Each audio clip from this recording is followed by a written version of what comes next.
አንዳንድ ሰዎች ክርስቶስ ሳይሞትና መከራ ሳይቀበል ቢያድን መከራ ከሚቀበል ከሚሞት ሰው ከሚሆን ወርዶ የእኛን ስጋ ለብሶ በእኛ ቁመት በእኛ መጠን ከሚታይ እንደው ባይሆንበት እንደው በሰማይ ሆኖ ቢያድነን ይችላል እኮ እሱ የሚቻለው ነገር የለም እያሉ ቢፈላሰፉ እዚህ ፍልስፍናቸው ጀርባ ሰይጣን እንዳለ እርግጠኛ ሆኑ። ለምን? ይሄ የኛ ጥበብ ነው። ይሄ የኛ ጥበብ የፍጡር ጥበብ ነው። እንዲህ አይነቱ ንግግር የፍጡር ሐሳብ ነው። በፍጡር ሐሳብ መች ሰይጣን ተሸነፈ? ፍጡርንማ 5500 ዘመን ሲገዛው አልነበር እንዴ? በእኛ ጥበብ እኮ የተሸነፈ ሰይጣን የለም። ስለዚህ የኛ ጥበብ በእኛ ጥበብ ጀርባ ተደብቆ የክርስቶስን ሞቱንና ትንሣኤውን ዝቅ የሚያደርግ ከሰይጣን ነው። በቅዱስ ጴጥሮስ አንጻር በአንጻረ ጴጥሮስ ማለት ነው ለሁሉም የተነገረ መልእክት ነው። የክርስቶስን ሞቱን የክርስቶስን ትንሣኤውን ክርስቶስ መከራ እንደሚቀበል የተነገረውን የሚቃወም ከሰይጣን ነው። ይህንን የሚያምን ከመንፈስ ቅዱስ ነው። ለምን? ቀድሞ በነቢያት የተነገረ እኮ ነው። መንፈስ ቅዱስ በነቢያት ያናገረው ነው። በእነ ኢሳይያስ በነቢያት በአጠቃላይ እየተነገረ ነው። ገና በዘፍጥረት እኮ እባቡ ምንድነው? ከሴቷ የሚወለደው የእባቡን ራስ ይቀጠቅጣል፣ ከዘሯ የሚወለደው የእባቡን ራስ ይቀጠቅጣል፣ እርሱም ደግሞ ሰኮናውን ይነክሳል። በእባቡና ከሴቷ በሚወለደው መካከል ጠላትነት አለ ተብሎ ተነግሯል።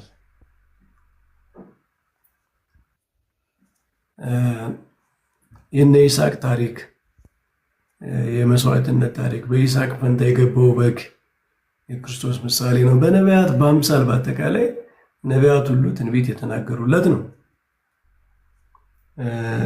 ኢየሩሳሌም ሆይ እነ ዘካርያስ ንጉሥሽ ትሑት ሆኖ በአህያ ውርንጭላ ላይ ተቀምጦ ይመጣል፣ ኢየሩሳሌም ሆይ ደስ ይበልሽ ተብሎ በአህያ ውርንጭላ ላይ የሚመጣው እኮ ንጉሳችሁ ነው ተብሎ ተነግሯል።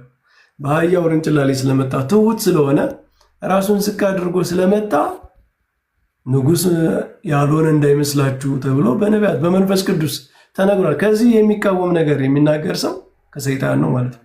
ስለዚህ ቅዱስ ጴጥሮስ የሰይጣንን ሐሳቡ አድርጎ ስለተናገረ ጌታችን ገሰጸው። ከዛ ግን ሊያክመው ፈለገ ካለማወቅ ስለሆነ እግዚአብሔር ሁልጊዜ ካለማወቅ የሚሳሳቱ ሰዎችን የመመለሻ እድል ይሰጣቸዋል። እድላቸውን ካባከኑ ነው ችግሩ። ማለት እድል የተወሰነ ነው። በዚህ ምድር ላይ የሚሰጠን እድል የተወሰነ ነው። የማያልቅ እድል አይሰጥም ለሰው ልጅ በዚህ ምድር ላይ የሚኖርበት ጊዜ ራሱ አጭር ስለሆነ ማለት ነው። ግን እድል ይሰጣል። ባለማወቅ ለሚጠፉ ባለማወቅ ለሚሳሳቱ ሰዎች እግዚአብሔር የመዳኛ እድል ይሰጣል። ስለዚህ ለቅዱስ ጴጥሮስ ባለማወቅ ስለሆነ ከክፋት ሳይሆን ካለማወቅ ስለሆነ የተናገረው ገና የክርስቶስ ጥበቡ ስላልገባው እግዚአብሔር ዓለምን የሚያድንበት መንገድ ስላልገባው ስለሆነ የተናገረው ጌታችን ከዚህ ስህተቱ ሊያርመው ምን አደረገው? ወደ ደብረ ታቦር ተራራ ወሰደውና ብርሃነ መለኮቱን አሳየው እና የሚገርመው በደብረ ታቦር ተራራ ላይ ሙሴና ኤልያስ ይነጋገሩ ነበር።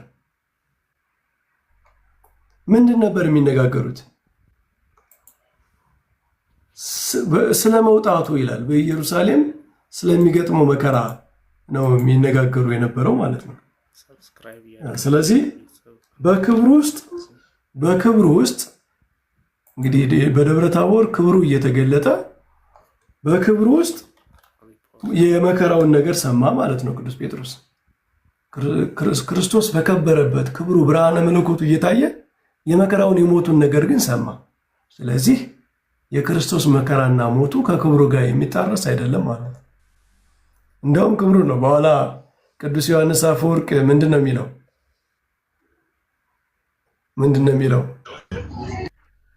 የልጁን መከራ ክብር ያለ ክብር ያደረገ እግዚአብሔር የተመሰገነ ይሁን ይላል። የልጁን መከራ ክብር ያደረገ ክብር ያለ እግዚአብሔር የተመሰገነ ይሁን ብሎ አመስግኗል። ስለዚህ የክርስቶስ መከራ ከክብር ጋር የሚጣረስ አይደለም። ራሱ ክብር ነው። ራሱ ክብር ነው። እንደውም የክብር መገለጫ ነው።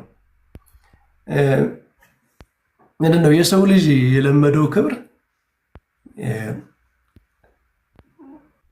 በመከራና በሞት በድካም ውስጥ ያለ ክብር አይደለም። ይሄ የእግዚአብሔር ጥበብ ነው። በዚያ ውስጥ ግን እግዚአብሔር ክብር እንዳለ ዓለምን የሚያደንበት ጥበብ እንዳለው የታየበት ነው ማለት ነው። ስለዚህ በክብር ውስጥ ጌታ በከበረበት ክብሩን በሚያሳይበት አዲስ ክብር አይደለም፣ በሱ ውስጥ ያለ ክብር ነው። እንደውም በትርጓሜ መጽሐፍት ምን ይላል መሰላችሁ? ምንድነው እንደ አበባ ነው ክብሩ የተገለጠው ይላል። ቅድም የከፈትኩት መዝሙርም በጣም ገርሞኛል። ዘማሪት ማርታ የዘመረችው መዝሙር ላይ ምን ይላል? ከመጽጌረዳ ይላል። እንደ ጽጌረዳ ነው ክብሩ የተገለጠው ይላል። አበቦች ምንድነው? ከእጽዋት አበቦች ሲፈነዱ ምንድነው? የባህሪያቸው ነው። ያ አበባ ተገለጠ እንጂ በውስጣቸው ያለ ነው። ቅጠል ማውጣት፣ አበባ ማሳየት በባህሪያቸው ውስጥ ያለ ነገር ነው። ከውጭ የሚመጣ ነገር አይደለም። ምንድነው? እጽዋት አበባ ሲያሳዩ ከውስጣቸው ያለ ነገር ነው የሚወጣው ማለት ነው። ያ ውበቱ የአበባ ውበቱ መዓዛው ከውጭ የመጣ እንግዳ ነገር አይደለም፣ የባህሪያቸው ነው። የክርስቶስም እንደዚህ እንደ ነቢያት እንደ ሐዋርያት ከውጭ በጸጋ የተገኘ ክብር አይደለም ነው። የክርስቶስ ክብሩ ከባህሪው ነው። የነበረ ነው። የነበረ ግን ከዓለምን ከሚያድንበት ጥበቡ የተነሳ ያላሳየው እያሳየው ነበረ፣ ግን በዚህ መንገድ አይደለም። ለሚረዳው ሰው ክርስቶስ የሚሰራው ስራ ሁሉ ክብሩን የሚገልጥ ነው። ክብሩን የሚገልጽ ነው። ሙታንን አስነስቷል እና አልዓዛርን ኃጢአት ይቅር ምንድነው? አትበድል ደግመሽ ደግመህ አትበድል እያለ ኃጢአትን ይቅር ብሏል። ኃጢአትን ይቅር የሚል ማን አለ በምድር ላይ? በሕግ ሲሰራ በማቴዎስ 5 ላይ ለቀደሙት እንዲህ እንደተባለ ሰምታችኋል፣ እኔ ግን እንዲህ እላችኋለሁ እያለ በክብር ሕግ ሰርቷል። ከነቢያት መካከል እንደዚህ ያስተማረ የለም። የሰው ልጅ ፈጽሞ እንደዚህ ሊያስተምር አይችልም። ለቀደሙት እንደዚህ ተብሏል፣ እኔ ግን እንዲህ እላለሁ ብሎ ሕግን ፍጹም ማድረግ ማሻሻል የሚችለው እግዚአብሔር ብቻ ነው። ከእግዚአብሔር ተልኬ ምንድነው ለሙሴ እንደተሰጠው እግዚአብሔር እያናገረው እየተቀበለ እንዳለ አይደለም። ክርስቶስ በስልጣን ነው የሚናገረው። ለቀደሙት እንዲህ ተብሏል፣ እግዚአብሔር እንዲህ ብሏል ማለት ነው። ለቀደሙት እንዲህ ብሎ ተናግሯል፣ እኔ ግን እንዲህ እላቸዋለሁ። ለቀደሙት ምንድነው አታመንዝር ተብሏል፣ እኔ ግን ወደ ሴት ያየ የተመኛትም አመነዘረ እላቸዋለሁ። ፐርፌክት እያደረገ ማለት ነው። እና በመጨረሻ ላይ ሲጨርስ ስብከቱን የሚናገርበትን ስልጣን አይተው በጣም አደነቁ ይላል። ስለዚህ የክርስቶስ በስራው ሁሉ እኮ ክብሩን እየገለጸ ነበር። ይሄ ግን ለአይን በሚታይ ደግሞ ምንድነው ለጆሮ ብቻ ሳይሆን ለአይን በሚታይ የመለኮቱን ኃይል ሰዎች ምንድነው በተለያየ መንገድ ክብሩን መግለጽ ስላለበት በዚህ መንገድ ገለጸላቸው፣ ብርሃነ መለኮቱን ገለጠላቸው ማለት ነው። ስለዚህ ሞቱንና ትንሣኤውን እንዲረዱ የተደረገ ነው ማለት ነው። ሞቱና ትንሣኤው የድካም እንዳልሆነ አምላክ ስላልሆነ ምንድነው ሩቅ ብእሲ ስለሆነ ተገዶ የሞተ እንዳልሆነ ለማሳየት ነው።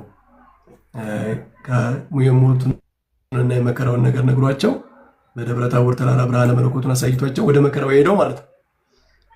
ሶስቱን ለምን መረጣቸው የሚለው ብዙ አተታ ሊቃውንት ከጥንት ዘመን ጀምሮ ተናግረውበታል። ባሉታዊም ሶስቱ የተመረጡበት ምክንያት ባሉታዊም በአዎንታዊም ነው። ባሉታዊ በተለየ ሁኔታ ትርጓሜው ላይ ምን ይላል? ቅዱስ ጴጥሮስ አይሆንብህ ያለው እሱ ኑሮ እሾማለሁ፣ እሸለማለሁ፣ እመራለሁ፣ የሐዋርያት አለቃ እሆናለሁ ብሎ ስልጣኑን ተመኝቶ ስለነበረ ከሞተ ግን አላገኘውም ብሎ ስላሰበ ነው። እነዚህ ሁለቱ ደግሞ ያዕቆብና ዮሐንስ እናታቸውን ወስደው አማላጅ አድርገው አንዱ በቀኝ አንዱ በግራ በምትነግስበት ጊዜ በቀኝና በግራ ይቀመጡ ብላ ስልጣንን የሚመኙ ሆነው ነበርና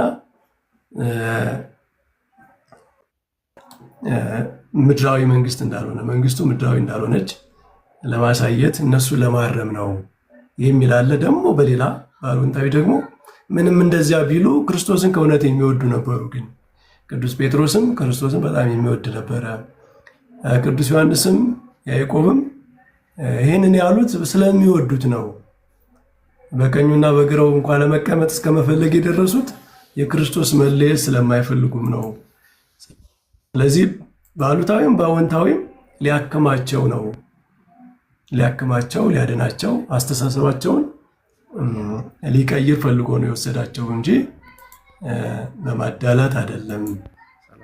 እነዚህ ያስፈልጋቸው ነበረ ይሄ ተብሎ ተተርጉሟል። ከዛ በኋላ ግን የኛ ሊቃውንት የሚገርማቸው ሀተታ ካቀረቡ በኋላ አንድም አልታወቀም ይላሉ። ምክንያቱ አልታወቀም። ሙሴንን ለመንግስት ለመስፍንነት አሮንን ለክህነት ለምን እንደመረጠ እንደማይታወቀው ሁሉ እነሱንም ለምን እንደመረጣቸው አልታወቀም። ይሄ ምን ይባላል? በእኛ አፖፋቲክ ቴዎሎጂ ይባላል። አፖፋቲዝም አለ። በቃ ሁሉን ነገር እናውቃለን አይባልም። ከእግዚአብሔር ልብ ገብቶ ሰው ሊመረምር አይችልም። እግዚአብሔር ያደረገውን ነገር ሁሉ መረምራለሁ፣ አብራራለሁ ቢል ይሄ በኦርቶዶክሳውያን ዘንድ የለም። ነገራችን ላይ ይሄ አይነት አካሄድ ያለው በዌስተርን ራሽናሊዝም ነው። በምዕራቡ ዓለም በጣም ስኮላስቲሲዝም የበዛበት ሁሉን ነገር ሃይማኖትን የማብራራት ዝንባል ያለና መጨረሻው እሱ ምንድነው? ኤቲይዝም ነው። በቃ ሃይማኖትን ለመወሰን በቅንጭላት ለመወሰን በአእምሮ ውስጥ ለመወሰን በእውቀት ብቻ ለመረዳት ይሞከርና መጨረሻ ላይ አልሳካ ሲል እንደውም እውነት አይደለም ብሎ የመተው የኛ አባቶች በቃ የማይታወቅ ነገር አለ ብለው ክፍተት ይተዋሉ ማለት ነው። ይሄ ምንድነው? ለአእምሯችን ራሱ የተስማማ ነገር ነው። ሁሉን ነገር መለኮታዊ የሆነውን ነገር ሁሉ የሰው ልጅ የመረዳት አቅምም ግዴታም የለበትም። ሁሉን ነገር የመመርመር የማወቅ ግዴታ የለብንም። ለመዳን የሚሆነንን ነገር ነው። እንደዛማ ከሆነ እግዚአብሔርን ተውትና ስለ ራሳችን ራሱ መች እናውቃለን? በደንብ ስለ ራሳችን ተውትና ከኛ ውጭ ስላሉ ፍጥረታት መች እናውቃለን? እናውቃለን? የአእምሮ እንዴት እንደሚሰራ ይታወቃል። ዶሮ ከጫጩቷ ተፈልፍላ ወዲያው ወጥታ ጥሬ መብላት እንዳለባት ማን ያስተማራት? ጥጃ ከእናቷ ተወልዳ ወዲያው ጡት ፍለጋ የምትሄደው፣ ሕፃን ልጅ ከእናቱ ወልዶ ወደ ጡት የሚሄደው ማን አስተምሮት ነው? ይህንን እናውቃለን። በፍጥረታት ውስጥ ያለ ብዙ ሚስጥር እኮ አለ። በስነ ፍጥረት የከዋክብትን ብዛት፣ የህዋውን ጥልቀት ማን ያውቃል? በጣም ትልቁን ዓለም ማን ያውቃል? በጣም ረቂቁንስ ዓለም ማን ያውቃል? በኤሌክትሮኖች ምናምን እዚህ በማይክሮስኮፒክ በሆነ ዓለም ውስጥ ያለውን ሚስጥር ማን ያውቃል? ግን ይህ ሁሉ ለመኖር ግዴታ ይህን ሁሉ መመርመር ማወቅ ያስፈልገን። የእግዚአብሔርን በጣም ከፍ ያለ ረቂቅ ሚስጥርም ልቡን ሁሉ መርምረን መጨረስ አያስፈልገንም። ለእኛ ለድነት የሚሆነን ነገር ግን ማወቅ እግዚአብሔር የሰጠን እናውቃለን ማለት ነው። ስለዚህ አባቶቻችን በትህትና እንደዚህ ይሆናል ብለው ምክንያቶችን ያቀረቡ በኋላ አንድም አልታወቀም። ምንድነው? ኤግዛውስቲቭ አይደለም ነው ይሄ አተታችን፣ ይሄ ማብራሪያችን እንደው በቃ ፈጽመን ጫውቀነዋል ማለት አይደለም። ያልታወቀ ነገርም አለው ብለው ዘግተውታል ማለት ነው። እንደዛ ነው እና ሁሉን ነገር አይታወቅም ነው ማለት ነው። የደብረ ታቦር ሚስጥር የሚገርም ነው። ጌታችን እንዳትናገሩ አላቸው። ለምንድን ነው አሳይቷቸው? ለምንድን ነው እንዳትናገሩ ያላቸው? ምንድን ነው? ከመከራው በኋላ ክብሩን ይገልጻል። ግን ይሄ ከመከራ በፊት የተገለጠ ክብር ስለሆነ ክብሩን ከመከራ በኋላ ነው ሊገልጥ የወደደው ማለት ነው። ለእነሱ ስለሚያስፈልጋቸው ለሐዋርያቱ በኋላ መስበክ ስላለባቸው ማስተማር ስላለባቸው ተገለጠ እንጂ ወዲያው በአይሁድ መካከል ሂደው እንዲያወሩት ምናምን አይደለም። እሱ አይሁድ ይህንን ተአምራት አይተው ምናምን እንዲያምኑ ሳይሆን ሞቱንና ትንሣኤውን አይተው በኋላ ይሰበካቸዋል። በመንፈስ ቅዱስ ኃይል የሚያምኑበት ጊዜ አለ፣ የሚሰበኩበት ማለት ነው። ስለዚህ ጌታችን ተው አላቸው። አይሁድም የመክሰሻ ምክንያት ባገኙ ነበር። ይኸው መንግስቴን አሳየው እያለ ሰው እየሰበሰበ ምታት ያደርጋል ያሳያል ብለው ይከሱት ነበረ። ስለዚህ ክርስቶስ ባወቀ ለሐዋርያት ካሳየ በኋላ አሁን አትናገሩ አላቸው ማለት ነው። ብዙ ቦታ ላይ ተአምራት አድርጎ ድንቅ አድርጎ ለማንም አትናገሩ እያለ የተናገረበት ቦታ አለ እና ይህ የሜሲያኒክ ሴክሬት ይሉታል ነገረ መለኮት ሊቃውንት። የመሲሐዊነት ምስጢር በኋላ የሚገለጥ ለጊዜው ግን ለተወሰኑ ሰዎች እየተገለጠ የቆየ ነገር አለ ማለት ነው። ለምንድን ነው አንድ ነገር ከነ ሙሉ ፓኬጁ ነው መቅረብ ያለበት እና ሞቱና ትንሣኤው ገና ስለሆነ ሙሉ ሆኖ እንዲቀርብ ሙሉ ሆነው እንዲማሩት ክርስቶስ አዘግይቶት ነበረ ለሌሎቹ ማለት ነው። ያለ የብሉይ ኪዳኑ አምላክ ራሱ ክርስቶስ ነው።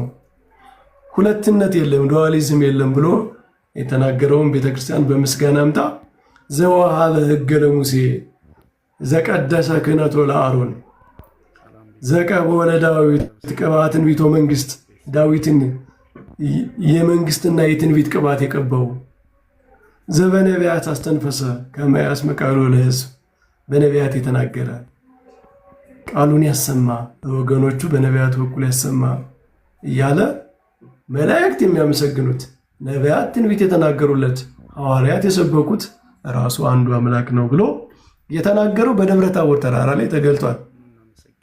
ኦሪት ወነቢያት ወወንጌል ሰበኩ በክርስቶስ። ኦሪት የተሰጠችው በሙሴ ነው። ወነቢያት ኤልያስ ከነቢያት መካከል ቀናተኛ የሆነ ለእግዚአብሔር የሚቀና ነቢይ ነው። ነቢያቱን ወክሎ መጥቷል። ወወንጌል ሐዋርያት አሉ። ክርስቶስ ራሱ አለ ወንጌልን የጀመረ በኋላ ለሐዋርያት ሰጥቷቸው ነው ሄደው እንዲሰብኩት። ስለዚህ ኦሪት፣ ነቢያት፣ ወንጌል የሰበኩት ሰበኩ በክርስቶስ ስለ ክርስቶስ አስተማሩ። ሰበኩ የተባለው በተግባር በደብረ ታቦር ተራራ ላይ እናየዋለን ማለት ነው። እኔ ረጅም ሰዓት ወሰድኩ በእውነቱ እነ ቀሲስ እያሉ ሌሎች መምህራን እያሉ እኔ እዚህ ሌላ ቁምና ወደ መምህራኑ እንሄዳለን። ያስተማረን አምላካችን ስሙ የተመሰገነ ይሁን።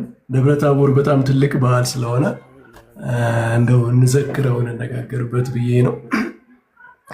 ቀሲስ ሰላም ይበሉን። ሰላም ሰላም። እንኳን ለብርሃነ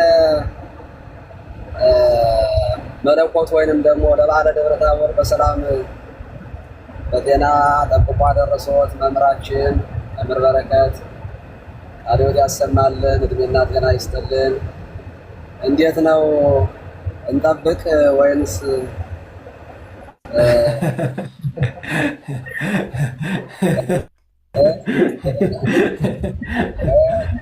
እሱ በውስጥ አይሻልም? ከዚህ በአደባባይ ላኩን ማንን በላቸው።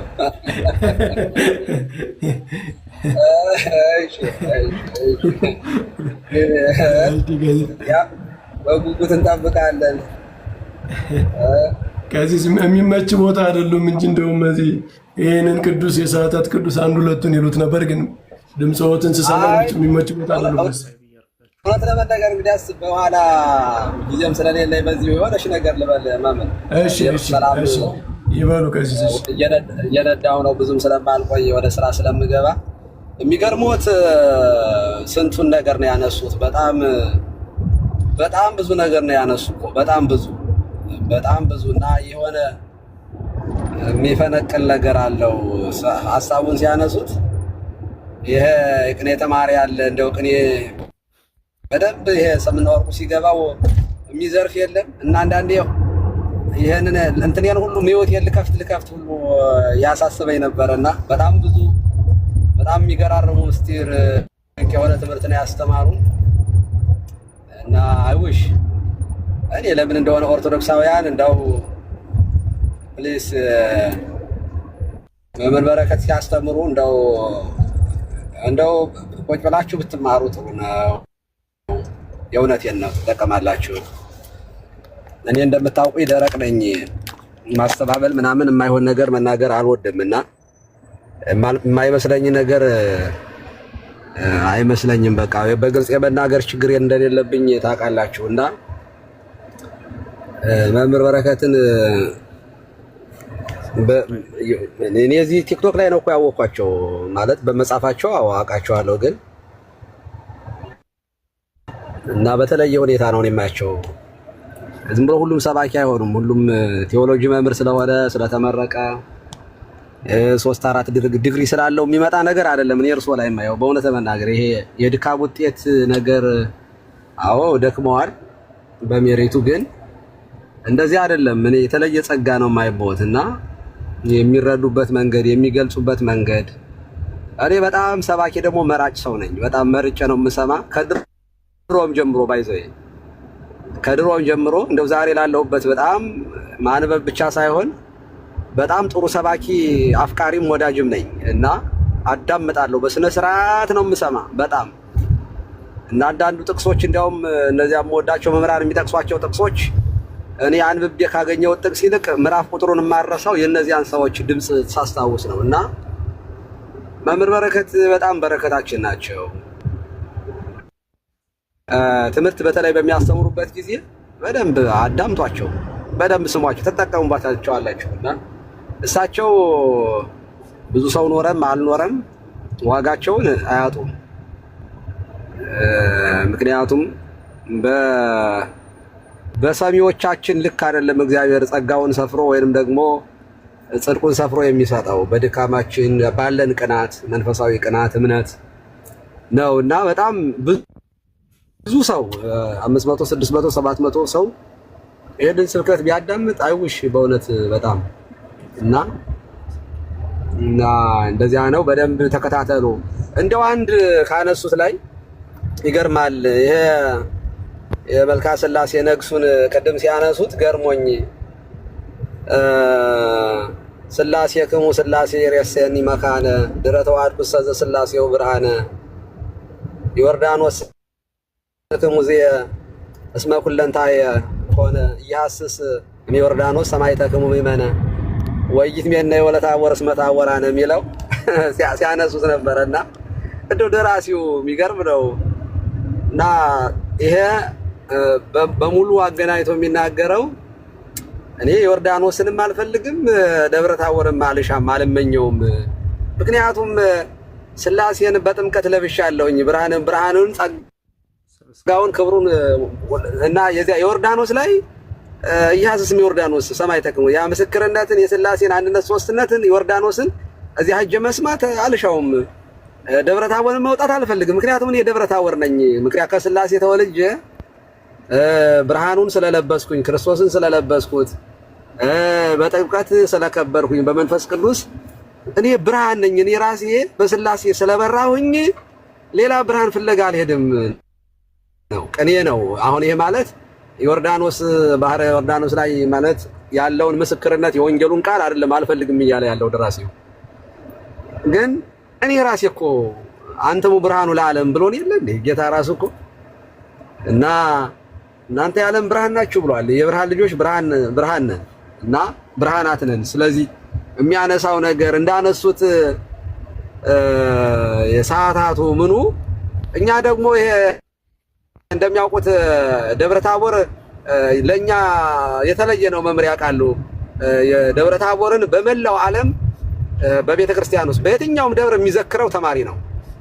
በየትኛውም እኔ በሁሉም ቦታ ይመስለኛል እኔ ተወልጄ ያደኩበት አካባቢ ደብረ ታቦር የቅኔውም ተማሪ የአቋቋሙም ተማሪ የዜማውን ተማሪ አጠራቅመን ደግሰን ምን ብለን በስነ ስርዓት በስነ ጠላ ጠምቀን ቆሎውን ምኑን በሙሉ አዘጋጅተን የደብረ ታቦር የምንዘክረው እኛ ቆሎ ተማሪዎች ነን እና ብርሃነ መለኮቱን የገለጠ ለኛም ትምህርታችንን እንዲገልጽልን ምስጢሩን እንዲገልጽልን በጸሎት የምንጠይቅበትና የአብነት ተማሪዎች የሚዘክሩት ነው። ደብረ ታቦር በጣም ትልቅ በዓል ነው። እንደሚታወቀው በቅዱስ ያሬድ ዜማም ራሱ ቅዳሴ ኪዳኑ ለየት ያለ ዜማ አለው። ቃለ እግዚአብሔር ራሱ በጣም የተለየ ነውና ቀደም እዚህ የማቴዎስ እንትን ዮሐንስ ወንጌል ምዕራፍ 16 ቁጥር 8 እስከ 10 ያለውን ቃል አንስተው ሐሰለከ ያለው የቅዱስ ጴጥሮስን ቃል አትሞት አይሆንብህ የሚለው የክርስቶስን ሞት ክርስቶስ አልሞተም፣ ክርስቶስ አልተነሳም ማለት በቃ የመጨረሻው የክደት ጥግ ነው። ሙስሊሞች የሚሉት ነው። ስለዚህ የሚለው በጣም ኮር ነገርና የዮሐንስ ወንጌል ምዕራፍ 16 ቁጥር 8 ላይ እዚህ ይሄ ቃል ይሄ ጥቅስ ለኔ በቃ ፌመስ በህይወቴ ውስጥ በቃ ደጋግሜ የምጠቅሰው ጥቅስ ነው። አጽናኙ ሲመጣ ስለ ኃጢአት፣ ስለ ጽድቅ፣ ስለ ፍርድ ዓለምን ይወቅሳል የሚለው ላይ ስለ ኃጢአት በእኔ ስለማያምነው፣ ስለ ጽድቅ ወደ አብ ስለሚሄድ ነው እና ስለ ፍርድ የዚህ ዓለም ፍርድ ስለተፈረደበት ነው። ክርስቶስ እንደሞተ ማመን ብቻ ሳይሆን መንፈስ ቅዱስ እኛን የሚወቅሰን በክርስቶስ አለማመን ኃጢአት ነው። አዎ ይወቅሰናል። በዚህ ሞት ትንሣኤውን አለመናገር፣ እርገቱን አለመናገር፣ ይሄ ጽድቅ የተባለው ይሄንን አለመናገር፣ አለማወጅ፣ ይሄንንም አለማመን መንፈስ ቅዱስ ከሚወቅስበት አንዱ ከሶስቱ አንዱ ይሄ ነው። ሁለተኛ ክርስቶስ ስለ ኃጢአታችን መሞቱ ብቻ ስለ ጽድቃችን መነሳቱ ብቻ ሳይሆን የዚህ ዓለም ገዥ እንደተፈረደበት አለማመን በራሱ ትልቅ ኃጢአት ነው። የዲያብሎስን ኃይል አግዝፎ ማሳየት፣ ዲያብሎስ በመስቀሉ እንዳልተሸነፈ የሚሰብክ ሰው እንዳይረክት ለዲያብሎስ ጉልበትና ለሐሰተኛው አጋዥ እየሆነ ነው ያለው ማለት ነው። እና እዚያ ዮሐንስ ይሄንን ጥቅስ ራሱ ዮሐንስ ወንጌል ምዕራፍ 12 ቁጥር 31 እና 32 ላይ ይናገረዋል። የዚህ ዓለም ፍርድ ደርሷል፣ የዚህ ዓለም ገዥ ይጣላል፣ እኔም ከምድር ከፍ ከፍ ያልኩ እንደሆነ ሁሉን ወደ እኔ ስባለሁ የሚለው ላይ ይሄ ገዢው መጣሉ እዚያ ዮሐንስ ወንጌል ምዕራፍ 16 ላይ የሚናገረው ዲያብሎስ እንደተፈረደበት አለመናገር ራሱ በመንፈስ ቅዱስ ያስወቅሳል። እና ሞቱና ትንሣኤውን እንግዲህ ኤልያስ ሙሴ ከብሔረ ሕያዋን ኤልያስን ከብሔረ ሙታን ሙሴን በኋላ ታየኛለህ ብሎታል እኮ አይደለ? ለሙሴ ራሱ እንደው ለይህ ሲለው እኮ በቃ ታየኛለህ ብሎት ነበርና ይኸው ታየው እናቴ ይሰኒ መቃብሬ እስከሚል ድረስ። እንደገና ደግሞ በዚህ ምድር ላይ ካሉት ሐዋርያት ደግሞ ሁለቱን ሶስቱን እነዚህ ነገሮች በዚህ መኖር ለኛ መልካም ነው። ንግበር ማህደረ የሚለው ራሱ በዚህ መኖር መኛ መልካም ነው። ቤተክርስቲያን በዓለመ ገነት በዚህ ዓለም ላይ በብሔረ ሕያዋንም ያሉ የነዚህ የቅዱሳን ህብረት አንዲት በዚያ መኖር ለኛ መልካም ነው ማለት ያቺ ቤተክርስቲያን ናት። ደብረ ታቦር የኛ ቤተክርስቲያን ነች። ብርሃነ መለኮቱ በምላት ያለባት ማለት የሚገለጥባት ቤተክርስቲያን የምስጢር ቤት ናት ቤተክርስቲያን። እና ይሄን ሁሉ የምንማርበት በጣም ጥልቅ ነገር እምቅ የሆነ ነገር ያለው ነገር ነው መምህር እና በደንብ አድርጋ አንስተውታል። እዚያ በፊልጶስ ዘቂሳርያ ምዕራፍ 17 ላይ ስለ ደብረ ታቦር ይነግረናል። ግን 16 ላይ የሰው ልጅ ሰዎች ማን ይሉታል የሚለው እኮ አንስተውታል አይደል? ይሄን ራሱ ሙሴ ላይ እንትን ይሉሃል ከነቢያት አንዱ ነው ይላል። በቃ ይኸው ሙሴም የሙሴ አምላክ ሙሴ እንዴት ትሉታላችሁ? እግዚአ ሙሴ እንጂ የምን ኤልያስ ነው የኤልያስ አምላክ እንጂ አሉ እኮ መጡና። እና ይሄ ሁሉ የታየበት በጣም ጥልቅ የሆነ ነገር ያለበት ወደ መጨረሻው ስትሄዱ ደግሞ ራሱ ሞቱን ጌታችን ራሱ የተናገረበትን ታያላችሁ። እና በጣም ጥልቅ የሆነ ምስጢር ትምህርት ነው ያስተማሩን። እድሜ ይስጥልን እግዚአብሔር፣ እድሜ ይስጦት፣ ጤና ይስጦት፣ የበለጠ እንዲያስተምሩን እንደዚህ ትሁት በሆነ አንደበቶት እያስተማሩን ያቆይልን ነው ማለት የምፈልገው። እንግዲህ ያልተገለጠልኝን ምስጢር በኋላ ጠይቃለሁኝ። ያው በደብረ ታቦር የማይገለጥ የለም ብዬ ነው መምህራችን እርሶ የማይገለጥ የለም ከዚህ ሰራ። አዎ መምህር በረከት ያው የሚደበቅ ነገር አይደለም። ይመናን ቄስ መሆን የለባቸውም። እኔ ማይቀብ ጥዬባቸዋለሁና መምህር በረከት በእውነት የንስሐ አባት እንዲሆኗችሁ እዚያ የኢትዮጵያ ተወካይ እሳቸው እንዲሆኑ ነው የምፈልገው። እና እንግዲህ አንድ ቀን ያበስሩናል እንደማይርቅ ተስፋ አደርጋለሁ። የቄስ እጥረት የለብንም እያሉ ነው ምዕመናን ከታች አላሉም። በፍጹም አላሉ። አይ የኳሊቲ እጥረት አለብን። የኳንቲቲ እጥረት የለብንም። በእውነቱ የኳንቲቲ እጥረት የለብንም። የኳሊቲ ግን አለብን መምህር። ኧረ ከጸለዩልን ደስ ይለናል። ከታች ያሉት በሙሉ ከዚህ በኋላ እንዲያውም በዲቁና እንዲመጡ አንፈልግም እያሉ ነው። ይኸው እየጻፉ ነው። በፍጹም እግዚአብሔር ይስጥልኝ። አዳምጣለሁ ትንሽ አንድ 20 ደቂቃ ስራ ቦታ ለመድረስ አለኝ። አዳምጣለሁ። እግዚአብሔር ይስጥልኝ። ስላዳመጣችሁን ሁላችሁም ከልብ አመሰግናለሁ። ኮፒ ሊንክ ሼር ማድረግ መማር ግን ትናንትም ሲያስተምሩ ማታ እያዳመጥኩት ነበረ። ሚድናይት አለፈብኝ እንጂ ቆንጆ ትምህርት ነው ያስተማሩን። ቃል ያሰማልን። እድሜ ይስጥልን። ቴንክ ዩ። አሜን አሜን። ቀሲስ እሱንም ቃል ሕይወት ያሰማልን።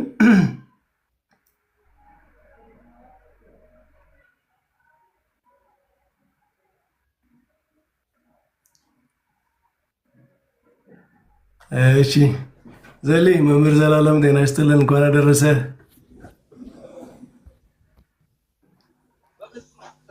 እንኳን አብሮ አደረሰን መምህር ቃሎት ቃለ ሕይወት ያሰማልን። ቄስ ሰይፍቱን ይባርኩን። እኛን ረሱን እኮ በሚገርም የመምህር በረከት ትምህርት ተመስጠው እኛን ረሱን። ይፍቱን ይባርኩን ቄስ። አረ ሞቴር ሳኝ መምህር ይቅርታ ይደረግ ልዮባ እየነዳው ስለሆነ ስማችሁን ስጠራ እንዳልደናቀፍ ብዬ ነው። ሁላችሁም ሰላም ብያለሁ።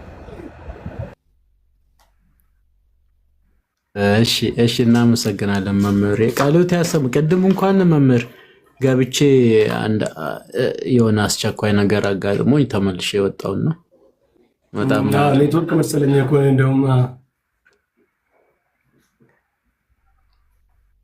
አይ ችግር የለም። እስኪ ዘሌ አንዳንድ ነገር በለን ስለ ደብረ ታቦር በዓል። ማለት ያው መድገም እንዳይሆን መምህር ብዙ ስላልሰማው ምናልባት ከቅዱሳን ምልጃ አንጻር አንስቶት ከሆነ አላውቅም። የቅዱሳን ምልጃ አላነሳውም። ኦኬ ያው ይሄ ኮሚኒየን ኦፍ ሴንትስ የቅዱሳን ህብረትን አንስቻለሁ። ከቤተክርስቲያን አንጻር ከምልጃ አንጻር ይሄዳል። እሺ እንግዲህ የተወደዳችሁ ክርስቲያኖች የሰማኑን ነገር ሰምተናል እና እግዚአብሔር ሰሚዎች ብቻ ሳይሆን ደግሞ የምናስተውል ፍሬ የምናፈራ አይነት ሰዎች ያደርገን። የመምህር በረከትን ትምህርት መከታተል አለብን። መቶ ሰው እውነት ነው። እኔ በጣም አሁን ቀሲስ የተናገሩትን በደንብ ነው የምደግፈውና እኔ እሱ ነው ምልአት ያለውን ኦርቶዶክሳዊ ነገረ ትምህርትን ነው አስተምሮን ነው በነገራችን ላይ መምህር የሚነግሩን ማለት ነውና ስለዚህ እናተርፋለን። እጅግ በጣም መልካም ነው። ደብረ ታቦር ደግሞ በጣም ብዙ ነገር የምንማርበት ነው። አሁን ቀደም የቦታን ቅድስና አነሱ መምህር ማለት ነው እና ይሄ ቅዱስ የሚለው ቃል አንዳንድ ሰዎች ለእግዚአብሔር ብቻ የሚነገር ይመስላቸዋል። ኦፍኮርስ ለእግዚአብሔር ብቻ ይነገራል። ከምን አንጻር ከተባለ ግን ከባህሪ አንጻር ማለት ነው። ቅዱስ የሚለው ብዙ ጊዜ ተነጋግረናል። ቅዱስ ማለት በዋናነት አራት መሰረታዊ ነገሮች አሉት። በዋናነት ማለት ነው ቅዱስ ማለት ልዩ ነው፣ ንጹህ ነው፣ ክቡር ነው፣ ጽኑ ነው። እግዚአብሔር አሁን ልዩ ነው ስንል ከአማልክት መካከል የሚመስል እንዳንተ የለም እያልን ነው። ውሃን ሰቅሎ ሰማይ ያደረገ ከእግዚአብሔር ውጪ ማንም የለም።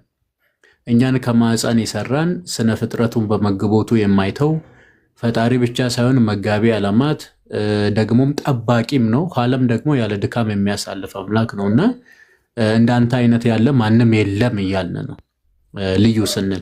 አሁን እኛ ክርስቲያኖች ቅዱሳን እንባላለን ልዩ ከሚለው አንጻር። አስቀድሞ ዘሌዋውያን 19 ላይ እኔ ቅዱስ ነኝና እናንተም ቅዱሳን ብሎናል። ስለዚህ ጥሪውን ተቀብሎ በሕይወት የኖሩ እርሱ የጠላውን የጠሉ እርሱ የወደደውን የወደዱ ሁሉ ቅዱሳን ይባላሉ። እና በምን መልኩ ነው የሚለው ደግሞ ቅዱስ ጴጥሮስ ፈቶልናል በመልእክቱ ላይ ማለት ነው። እኔ ቅዱስ ነኝና እናንተም ቅዱሳን ሁኑ ተብሎ ስለተጻፈ ነው የሚለው።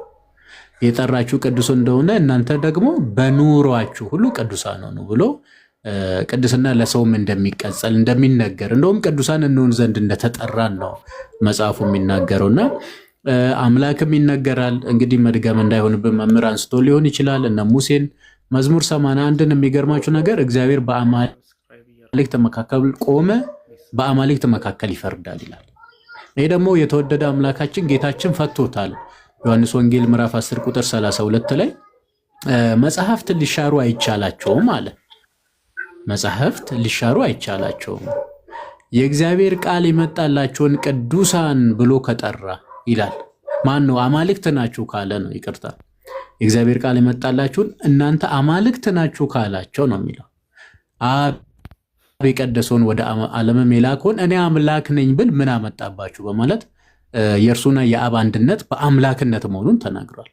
ስለ አብ አምላክነት ነገራቸውና አብ አምላክ ይባላል፣ እኔም አምላክ እባላለሁ፣ ሁለት አምላክነት ግን የለም፣ እኔና አብ አንድ ነን በማለት ይሄንን ስድብ ሆኖ ተቆጠረባቸው። እነዛ ተሳደብክ ብሎ ነው ድንጋይ አንስቶ ሊወግሩት የሞከሩት ማለት ነው። እና ስለ ስድብ እንዳልሆነ የምርም ትክክል እንደሆነ የእግዚአብሔር ቃል የመጣላቸው አማልክት ዘበጸጋ እንደሚባሉ ነግሮናል። ብርሃንም እናንተ የዓለም ብርሃን ናችሁ፣ እኔ የዓለም ብርሃን ነኝ። እሱ ካህን ተብሎ ካህናት፣ እሱ ሐዋርያ ተብሎ ሐዋርያት፣ እሱ የሰማይ አባታችሁ ፍጹም እንደሆነ ፍጹማን ሁኑ ብሎናል። ማቴዎስ 5:45 አካባቢ ላይ የተራራው ስብከት ላይ እንግዲያውስ የሰማይ አባታችሁ ፍጹም እንደሆነ እናንተ ምን ሁኑ? ፍጹማን ሁኑ ተብለናል። ምንም የተከለከለን የለም። ቀደመው መምህር በረከት ሁለተኛ ቆሮንቶስ ምዕራፍ 3 ላይ ሲናገሩ ነበር። እንደ ሙሴ አይነት ጸጋ አይደለም። ያ ጸጋ በመጋረጃ የሚሸፈን ነው። አሁን በመጋረጃ የማይሸፈን በመስታወት ፊት እንደሚያብለጨልጭ የክርስቶስን መልክ እንመስል ዘንድ ምን እንሆናለን? ከክብር ወደ ክብር እንለወጣለን ይላል። የሚገርም ነው። ክርስትና የመለወጥ ህይወት ነው። እርሱም ደግሞ ክርስቶስን የመምሰል ህይወት ነው ብለን የምንናገረው ከዚህ የተነሳ ነው። እና እዚህ ሁሉ ውስጥ የገባሁት ምንድነው? እግዚአብሔር ቅዱስ ይባላል፣ ሰዎችም ቅዱሳን። አሁን እኛ ክርስቲያኖች በመሆናችን ከማያምኑ ወገን ተለይተኝ አማኞች በመሆናችን እናምን እንባላለን፣ ቅዱሳን እንባላለን። እግዚአብሔር ንጹሕ ነው ስንል ኃጢአት አይስማማውም ማለት ነው። አጠረጠር ላድርግና ሰዎች ግን ንጹሐን ናቸው ማለት ኃጢአት አይስማማቸውም ማለት ሳይሆን ኃጢአት እንሰራለን፣ ደግሞ ምን እንላለን? በመናዘዝ እንታጠባለን። ጠቢው ሰለሞን ኃጢአቱን የሚሰውር አይለማም፣ የሚናዘዛትና የሚተዋት ግን ምሕረትን ያገኛል ብሎ እንደነገረን ማለት ነው።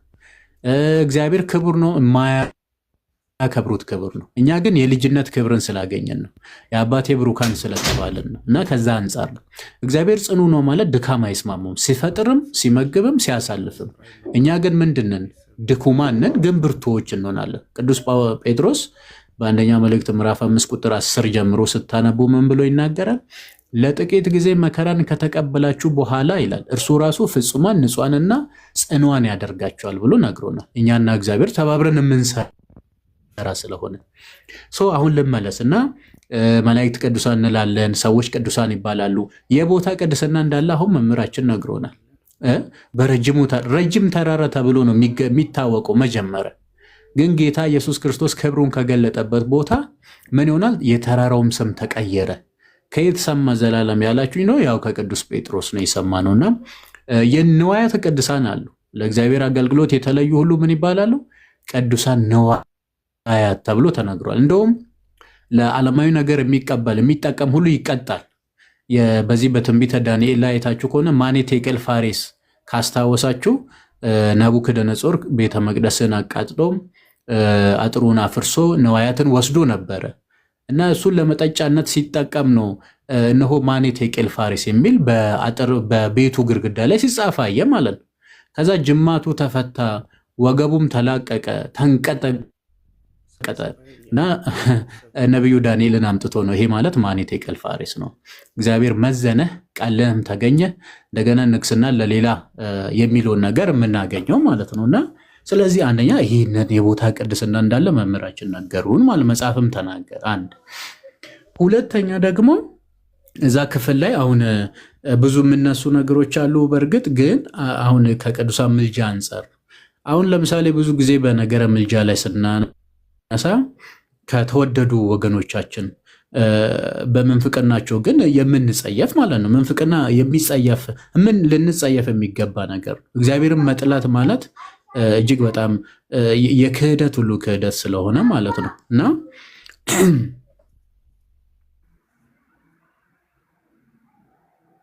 እና ምልጃን ስናነሳ በፊት ምልጃ ኢየሱስ ብቻ ይሉን ነበር፣ ቅዱሳን አማልዱም ይሉ ነበር።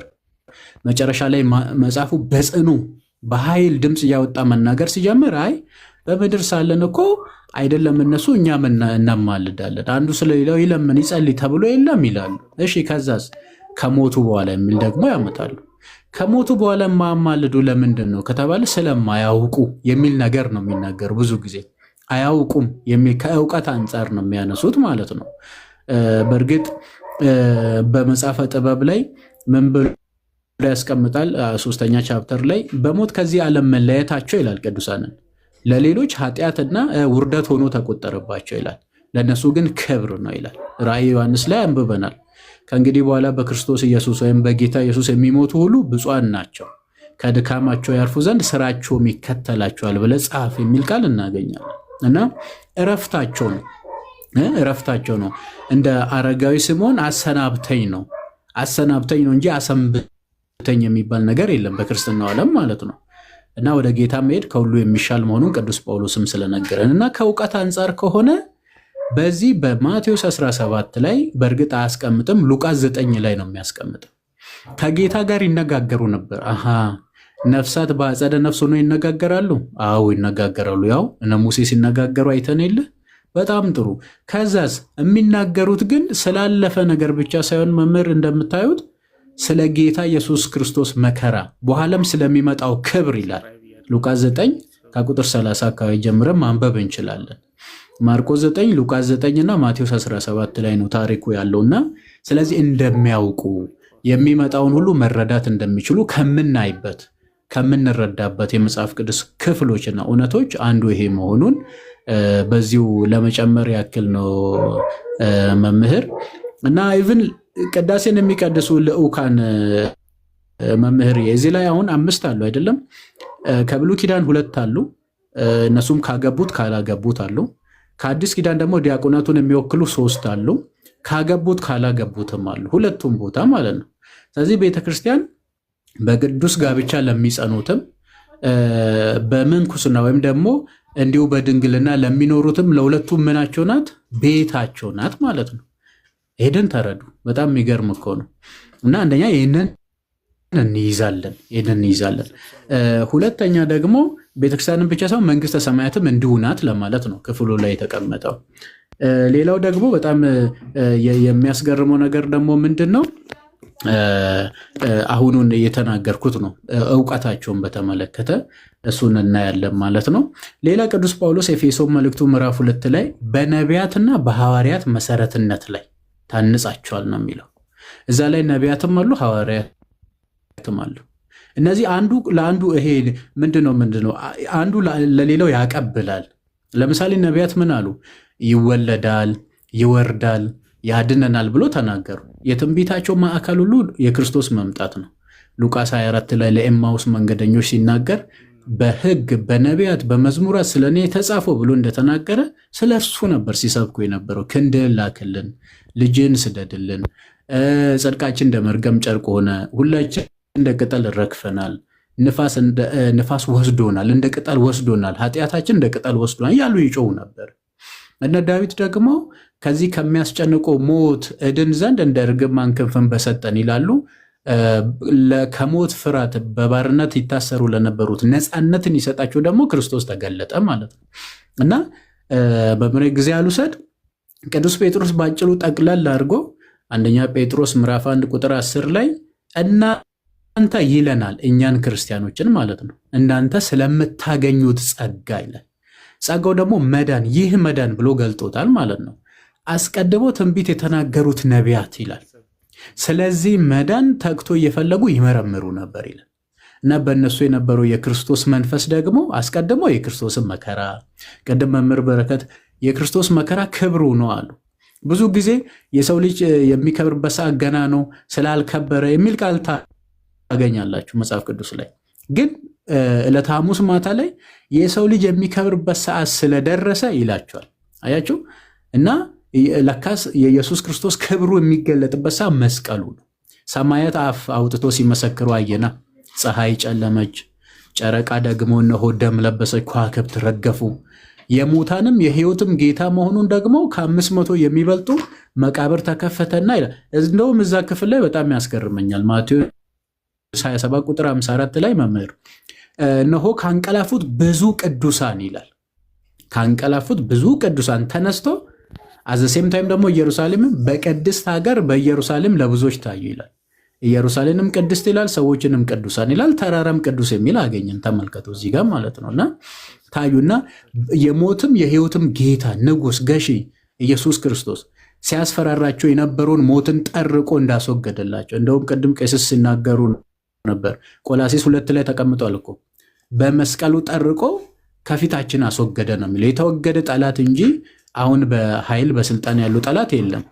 እንደውም የፕሮቴስታንቱ ዓለም ይህንን አይቀበሉም። በነገራችን አሁን ይሄ የሺህ ዓመቱን ጉዳይ ክርክር ሲያነሱ ራእይ 20 ላይ የተቀመጠውን አውሬው ገና ወደፊት ነው የሚታሰረው ነው የሚሉት። አሁን መታሰሩን አይቀበሉም። ብዙዎቹን ሳምታችሁ ከሆነ ማለት ነው እዛ ጋር እና ስለዚህ ምን እያልኩኝ ነው? የሞትም የሕይወትም ጌታ መሆኑን ከበረን። ክርስቶስ የከበረው መከራው የክርስቶስ መከራው ክብሩ ነው፣ እኛን ወደ እርሱ የሳበበት ስለሆነ ነው። እና በአጭሩ ይሄ ነገር ይበቃኛል ማለት ነው። መምህር ቃለ ሕይወት ያሰማልን። ቃለ ሕይወት ያሰማልን። ዘሌ በጣም ድንቅ ድንቅ ነገሮችን ነው ያነሳለን። ቅድም ያነሳው የምልጃው ጉዳይ በጣም የሚገርም ነው። እኔ ብዙ ጊዜ ስለ ቅዱሳን ምልጃ ሲነሳ ምንድነው የሚቀያየሩ አርጊመንቶች ይነሳሉ። እንደምታውቀው ሁላችሁም እንደምታውቁት አንዳንድ ጊዜ አይ ክርስቶስ ብቻ ይበቃናል፣ ክርስቶስ በቃ እንደውም ከአንድ አማላጅ ነው ያለን እሱም ክርስቶስ ነው ይላሉ። ማን ነው? ትዝታው ነው በቅርቡ አማላጅ አንድ ነው ምናምን የሚል መዝሙር ነው አለ። እንደዛ አይነት ነገር ሰምቻለሁ። አማላጅ አንድ ነው፣ ስለዚህ አንድ ስለሆነ ነው ሌላ የማያስፈልገን የሚል ነው። ይሄ ከመጽሐፍ ቅዱስ ውጭ የሆነ ነው። ምክንያቱም እንደዛ ከሆነ በምድር ላይ ለምን ይጸልያሉ? አንዱ ለሌላው ለምን ይጸልያል? ጸሎትና ምልጃ ቅረቡ ተብሎ ለምን ታዘዘ? አያስኬድም። ይሄ የማያስኬድ አርጊመንት ነው ማለት ነው። ምክንያቱም የክርስቶስ መካከለኝነት፣ የክርስቶስ አስታራቂነት፣ የክርስቶስ ሊቀ ካህንነት ሌላ ነው። እሱ ሌላ ሌቭል ነው። የቅዱሳንን ምልጃ ራሱ ኤኔብል የሚያደርግ እሱ ነው። ቅዱሳን ራሱ ጸልየው ጸሎት ምልጃ አቅርበው እንዲሰሙ የሚያደርገው በክርስቶስ አስታራቂነት፣ በክርስቶስ የጥል ግድግዳ በክርስቶስ ስለፈረሰ ነው እንጂ በቅዱሳን ምልጃ ብቻ ቢሆን ኑሮ ሰው ሊድን አይችልም ነበር። ያለ መስቀል እንኳን የቅዱሳን ምልጃ ቅዱሳኑ ራሱ እና አብርሃምን የመሰለ ገነትን ከፍተው እኮ አልገቡም በብሉይ ኪዳን ማለት ነው። ስለዚህ የክርስቶስ አስታራቂነት በቃ የሁሉም ነገር መሰረት ነው። በቤተ ክርስቲያን ውስጥ ጸሎት ምልጃ እንዲቀርብ ቤተ ክርስቲያን ጸሎትና ምልጃ እንድታቀርብ ኢምፓወር የሚያደርጋት ራሱ የኃይል ነው።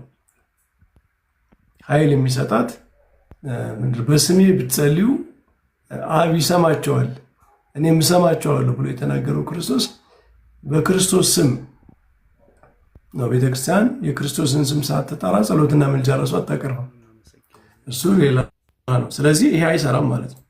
የሚቃረን አይደለም። የክርስቶስ መካከለኝነት፣ የክርስቶስ ክህነት የሚቃረን ሳይሆን የሚመጋገብ ነው። እንደውም እኛ እኮ መከራ እንድንቀበል የታዘዝነው ክርስቶስ መከራ ስለተቀበለ ነው። ቅዱስ ጳውሎስ ይላል አይደል ዕብራውያን 13 ላይ መሰዊያ ያለን ክርስቶስ ምንድነው ነቀፋችን ተሸክሞ ከከተማ ውጭ ከሰፈር ውጭ ተሰቀለ ይልና እናንተም እንግዲህ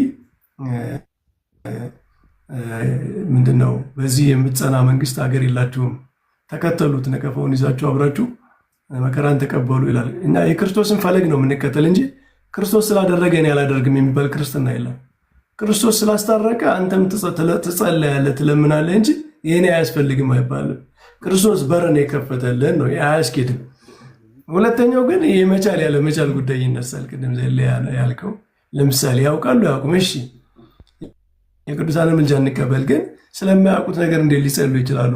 በምድር ስለሚሆነው ነገር ያውቃሉ ወይ? እንደሚያውቁ ብዙ ቦታ ላይ ተጠቅሷል። እንግዲህ ለምሳሌ ቅድም ያነሳው ዘሌ በደብረ ታቦር ተራራ ላይ በኢየሩሳሌም ስላለው ስለመውጣቱ ይነጋገሩ ነበር አሉ። ሙሴ እንግዲህ ያን ዘመን ከሲኦል ነው አይደለ?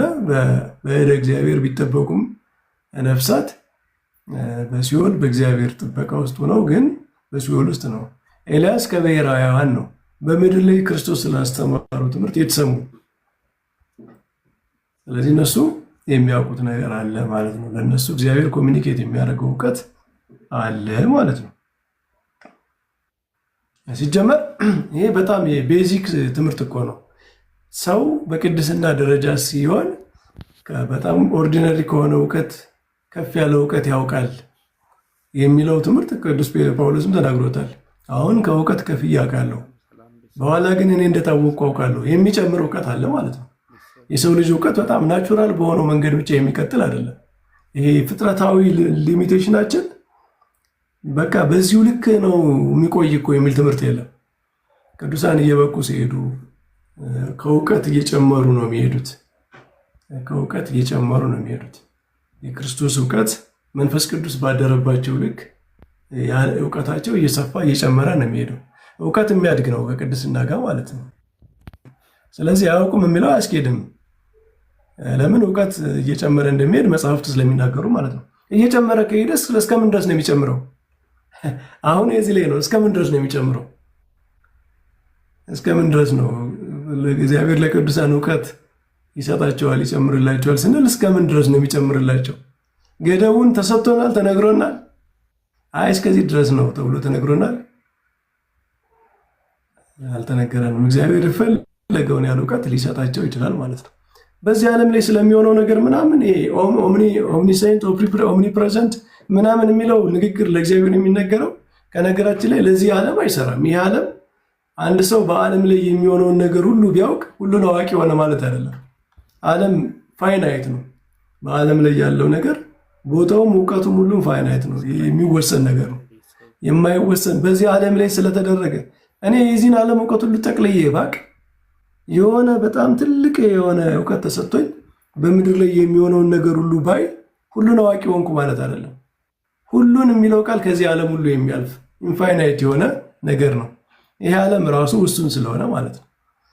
በዚህ ምድር ላይ አንድ ሰው ለምሳሌ አንድ ቅዱስ 1000 ሰዎች ወደሱ ይጸልያሉ፣ ምልጃ አማልደን አስታርቀን እያሉ የ1000 ሰው ጸሎት እግዚአብሔር በሆነ በመንፈስ ቅዱስ ኃይል እንዲሰማ አድርጎ ሰጠው። ይህንን አደረገለት ማለት ሁሉን አዋቂ ሆነ ማለት ነው። 1000 እኮ ሁሉን አይባልም። 1000 እኮ በጣም ውሱን ነው። ለእግዚአብሔር እንደዛ ነው እንደምንናገረው። እግዚአብሔር እኮ ይህን ዓለም ራሱ በእግዚአብሔር ዘንድ እኮ በእጅ የተያዘች ነች ይቻላል ማለት ነው። እና ስለ እግዚአብሔር ሁሉን አዋቂነት፣ ስለ እግዚአብሔር በሁሉ ቦታ መኖር ምናምን ስንናገር በጣም ከፍ ያለ ሀሳብ ነው። እግዚአብሔር በሁሉ ቦታ አለ ስንል በዚህ ዓለም ብቻ አይደለም። ይህንን ዓለም ራሱ ጠቅልሎ የሚይዘው እሱ ነው። ቦታን የሚወስን ነው እንጂ በቦታ የሚወሰን አይደለም እያለ ነው። ለቅዱሳን ግን እግዚአብሔር ብዙ ቦታ ላይ በአንዴ ብዙ ቦታ እንዲሰሙ እንዲያዩ ከፍ ያለ እውቀት ሊሰጣቸው ይችላል። ግን ስቲል የተወሰነ ነው። በዚህ ዓለም ላይ ያለውን ነገር እንኳ ቢያውቁ ሁሉን አዋቂ አያሰኝም። እኛ ከምናውቀው እውቀት ከፍ ያለ እውቀት እንደተሰጣቸው ነው የሚያሳይ እንጂ እኛ ማየት ከምንችለው ማወቅ ከምንችለው ከፍ ያለ ነገር እንደተሰጣቸው እንጂ ይሄ ሁሉን ኦምኒ ምናምን የሚለውን የእግዚአብሔርን ቅጽል ግን አያሟላም። ስለዚህ እንደው ለማለት ነው። ቃለ ሕይወት ያሰማልን ዘሌ። እስኪ እነ ኢዮብ ማሳብ ይስጡበትና ይሄ ተራራ የሚለውን ነገር እስኪ እናንሰው። ለምንድን ነው ጌታችን ብዙ ጊዜ ተራራ ላይ ትላልቅ ነገር ይሰራ የነበረው? ተራራ ላይ ነው። በሕጉ ነው የሰራው። የተራራው ስብከት የወንጌልን ሕግ ሲሰራ ተራራ ላይ ነው የሰራው። እንደምታውቁት ወደ ተራራ ወሰዳቸው ነው የሚለው። በደብረ ታቦርም ተራራ ላይ ነው የተሰቀለውም፣ ተራራ ላይ ነው። ዳግም የሚመጣውም ተራራ ላይ ነው። እና የተራራ ነገር ምንድን ነው የሚያመለክት የሚለውን እናያለን። ሌሎችንም ሀሳቦች እየገደብኩ አይደለም። ሀሳብ እንሰጥና ሰብሰብ እናደርገዋለን። ወንድማችን ኢዮብ በጣም ጎበዝ ወንድማችን ነው። ቲክቶክ ላይ እኔ በጣም የሚገርሙኝ በአስተዋይነታቸው በእውቀታቸው ከሚገርሙኝ ወንድሞች አንዱ ነው በእውነቱ።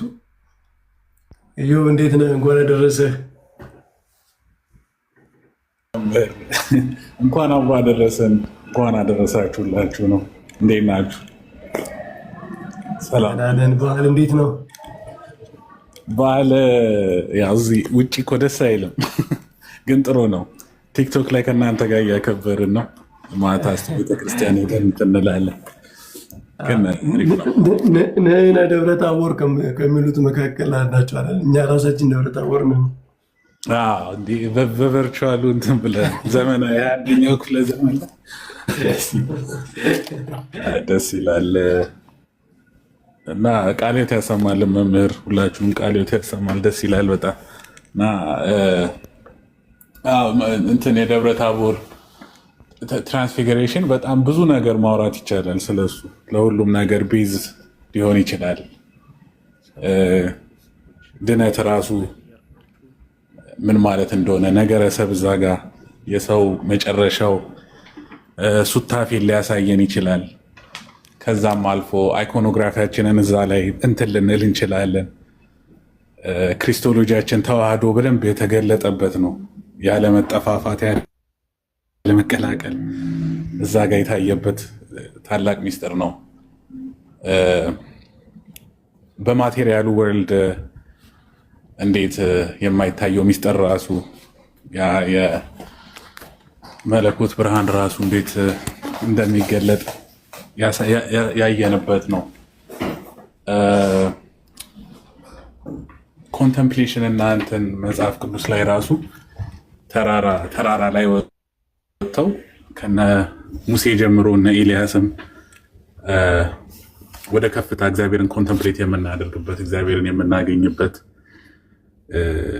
እግዚአብሔር ራሱን የሚገልጥበት ከፍ ባለ ቁጥር ለዛውም በላይፍ ኦፍ ሞዘስ ላይ ቅዱስ ጎርጎርዮስ ዘኑሲስ ይሄ መለኮት እንዴት እንደማይል ሲያውቁ ዲቫይን ዳርክነስ ይሉታል አይደለ? በጣም ከመታወቅ በላይ ስለሆነ ከፍ እያለን ስንመጣ ጨለማ ውስጥ እንገባለን። ግን ያ ጨለማው ብርሃን ነው አት ኤንድ ኦፍ ዘ ዴይ ማለት ነው። እና በጣም ከፍታን እንትን የሚያሳይ ነውና ሙሴንና ኤልያስን ይዞ አንድ ሙሴ ሞትን የቀመሰ ኤልያስ ደግሞ ሞትን ያልቀመሰ ሁለቱም ላይ የሕያዋንም የሙታንም ጌታ እንደሆነ የሚያሳይልን ሐዋርያው እንትና ሴንት ፕሮክለስ እንትን ሲል ራሱ ሐዋርያው ቅዱስ ጴጥሮስን ካሳ ያደርገው እዛ ጋር ከአሳ አጥማጅነት ወደ ድንኳን ሰፊነት ያደገበት ይለዋል ሐዋርያው ቅዱስ ጴጥሮስን ራሱ እና ድንኳን እንስራ ስላለ ዋንዴው እንትን ያለው ይላልና ቤተክርስቲያን እንትን ያለችበት ያ ኮሚኒየን ኦፍ ሴንስ እኛም ላይ እኮ ትርጓሜው ላይ ለሙሴና ለኤልያስ ዳስ እንስራ ብሎ ለራሱ ሳይሆን ለምን ቀረ ብሎ ምንድነው ለራሱ ስልጣንን የለመነ እንዳይመስል ለራሱ ሳይናገር ቀረ ይላል። በጣም እንትን ይላል። አብም የመሰከረለት አብም ልጁን ሲያከብር ያየንበት የምወደው ልጅ እሱ ነው ያለበት እና ትራንስፊግሬሽን ደብረ ታቦርን በተለያየ ቪው በተለያየ እንትን ልናየው እንችላለን። በቃ እሱንም ቃልዮት ያሰማልን። ከዛም አልፎ በአይኮኖግራፊ በክሪስቶሎጂያችን በአንትሮፖሎጂያችን ነገረ ድነታችን እሱ በባህሪ አንትሮፖሎጂውን ሄድበት እስኪ ዮቤ በጣም ጥሩ ነገር ነው። አንትሮፖሎጂ ላይ ከሄድንበት አሁን ምሳሌ እዛ ጋር ቴሎስ የምንለው ነገር አለ። የሰው ልጅ ሲፈጠር ግብ አለው። የሆነ ጎልን ማይንድ አድርጎ ነው እግዚአብሔር የሰው ልጅን የፈጠረው። የሰው ልጅ ደግሞ የተፈጠረው እግዚአብሔር እንዲመስል ኢኒዝ ኢሜጅ ኤንድ ላይክነስ ይላል አይደለ? እና ወደ ላይክነስ እንዲያድግ ነው የተፈጠረው። አዳምም ያንን ፈልጎ ነው አቋራጭ መንገድ ሲፈልግ የወደቀው አይደል? ሰይጣን ያታለለው እኮ አምላክን ትመስላለህ ብሎ አቋራጭ መንገድ እግዚአብሔርን እንዲመስል አቋራጭ መንገድ ሲፈልግ ነው አዳም የወደቀው። እና አባቶቻችን ሲሉ እግዚአብሔር የአዳምን መሻት አይቶ የሱታፌ አምላክነትን ፈቀደለት። በሱታፌ እንትን እንድንል ማለት ነው፣ በጸጋ እሱ በባህሪ የሆነውን እኛ በጸጋ እንድንቀበል ማለት ነው። እና ያንን እሱ በባህሪ የሆነውን እኛ በጸጋ የምንቀበለውን ክርስቶስ እዛ ጋር አሳይቶናል። የሰው ልጅ መጨረሻው ምን እንደሆነ ዓለም ሁሉ ትራንስፊገርድ እንደሚሆን ማለት በቤተ ክርስቲያን ምክንያት እና እኛ በምንሳተፍበት ምክንያት ሁሉንም ነገር እኛ ደግሞ ወስደን እግዚአብሔር እዚህ ጋር ስልጣን ሰጥቶናል፣ መሬት እንድናስተዳድር በሱ ኢሜጅ እንትን እንድንል። ያ ደግሞ በትህትና ቅዱስ ጎርጎርዮስ ሲናገር በትህትና ነው ማለት አንበሳውንም መግዛት የምንችለው በትህትና ነው። ካየነው የሰው ልጅ በጣም ደካማ ሆኖ የተፈጠረው ከሌሎች እንስሳ አንጻር ሲታይ ማለት ነው። ምክንያቱም በጉልበት እንዲገዛ አይደለም የተፈጠረው በትህትና ነው። እና ያንን ትህትና ክርስቶስ አሳይቶን አሁን ደግሞ እሱ ለእኛ ዝቅ ብሎ እንትን እንዳለ እኛም ደግሞ ዝቅ ብለን ፍጥረትን በሙሉ መልሰን ለእግዚአብሔር የምናቀርብበት ማለት ነው። ያንን ደግሞ ስናቀርብ ዓለም ሁሉ እንደገና ትራንስፊገርድ ይሆናል። ሐዋርያው ቅዱስ ጳውሎስ ይናገራል አይደል? ፍጥረት ሁሉ አሁንም እንትን ይላል ምንድን ነበር ቃሉ? ሮሜ ላይ በባርነት ተይዞ እንትን ይላል። የኛም መገለጥ ነው የሚጠብቀው ፍጥረት ሁሉ ማለት ነው። እና እኛም ፍጥረትን ከፍ ከፍ አድርገን ያንን ትራንስፊገር አድርገን እንትን እንድንል ነው እና ክርስቶስ ኢየሱስ በኩር እንደመሆኑ የእኛን ስጋ ተዋህዶ እኛን ከፍ ከፍ አድርጎናል። በሱ ብርሃን ደግሞ እኛ እያንጸባረቅን እሱ በባህር የሆነውን እኛ በጸጋ ሆነ እኛ ደግሞ ፍጥረትን ከፍ አድርገን ለእሱ መስዋዕትና አቅርበን እኛም ትራንስፊገርድ እናደርገዋለን ማለት ነው። እንደዛ ነው። እንትን መምህር ይቀጥሉ። እርሶ ብዙ እንትን አልኩኝ። ቴንኪው። በጣም ጥሩ ነው ኢዮቤ። በጣም ድንቅ ድንቅ ነገሮች ነው ያነሳ ካለ ተሰማልን። በጣም የሚገርም ነገር ነው። በተለይ ይሄ ሰው ምንድን ነው የሚለውን ነገር የሚመልስ ነው የሚያሳይ ነው ያለው ነገር። የሰው ልጅ አሁን እኛ ሰውን በወደቀው እንትን ነው የምናውቀው አይደል? ሰውን የምናውቀው በወደቀበት ሁኔታ ነው። አዳምን ብለን ኮንተምፕሌት ነው የምናደርገው። አዳም ከመውደቁ በፊት ምን ይመስል ነበረ? ምንድነው? አዳምን በትክክል አናውቀውም አይደል? እኛ ሰዎች አናውቀውም።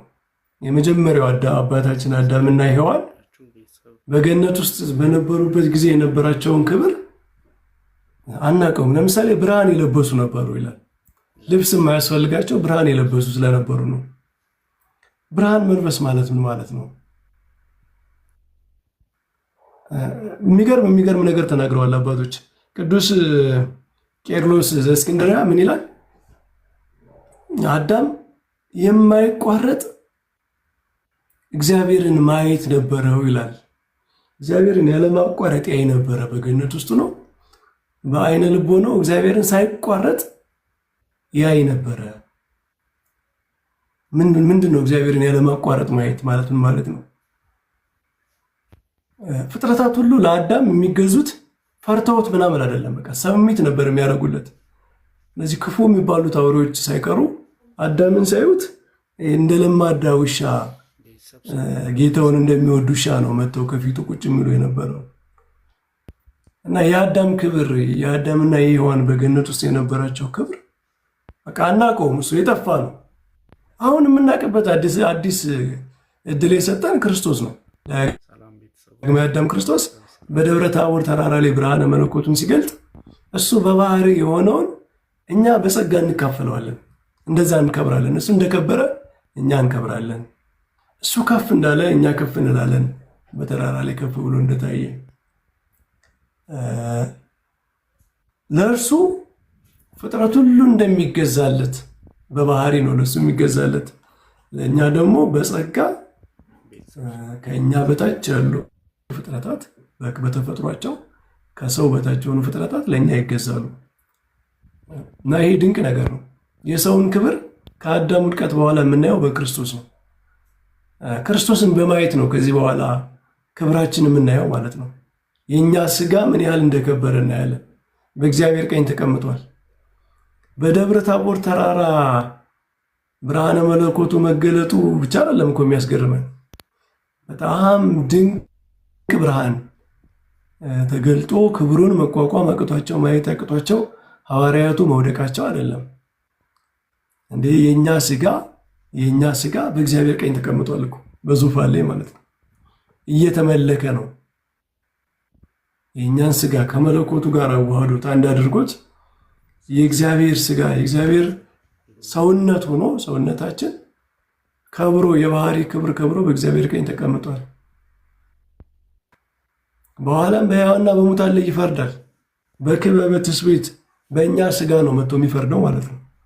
እና ክብሩ ጌትነቱ በክርስቶስ ዘንድ ያለው ክብርና ጌትነት የእኛን ክብር ያሳያል። እኛ ወደ ምንድን ነው የምንሄደው? እንደሱ የባህሪ አይደለም የኛ ነገር ግን የጸጋም ቢሆን ድንቅ ነገር ነው። የጸጋ ማለት ከነገራችን ላይ ምንድን ነው? አሴምፕቶቲክ ነው። ይሄ በሂሳብ ታውቃላችሁ፣ እየተጠጋ መሄድ አለመንካት ማለት ነው። እኛ የእግዚአብሔርን የባህሪ የሆነውን ነገር ባንነካም ወደ እግዚአብሔር ክብር ግን እየተጠጋ ነው የምንሄደው። የፍጡርና የፈጣሪ መስመር አይታለፍም። ከዚያ ውጭ ግን ክብር ሁሉ ይሰጠናል። እሱን ወደ መምሰል በክብር በጸጋ በእውቀት ክርስቶስን እንመስላለን። እስከምን ድረስ ነው የምንመስለው? ኧረ እኛ አናቅም። ግን በጣም ድንቅ ነገር ነው የምንመስለው። ለዘላለም እኛ ተረክተን እስክንኖር ድረስ ነው።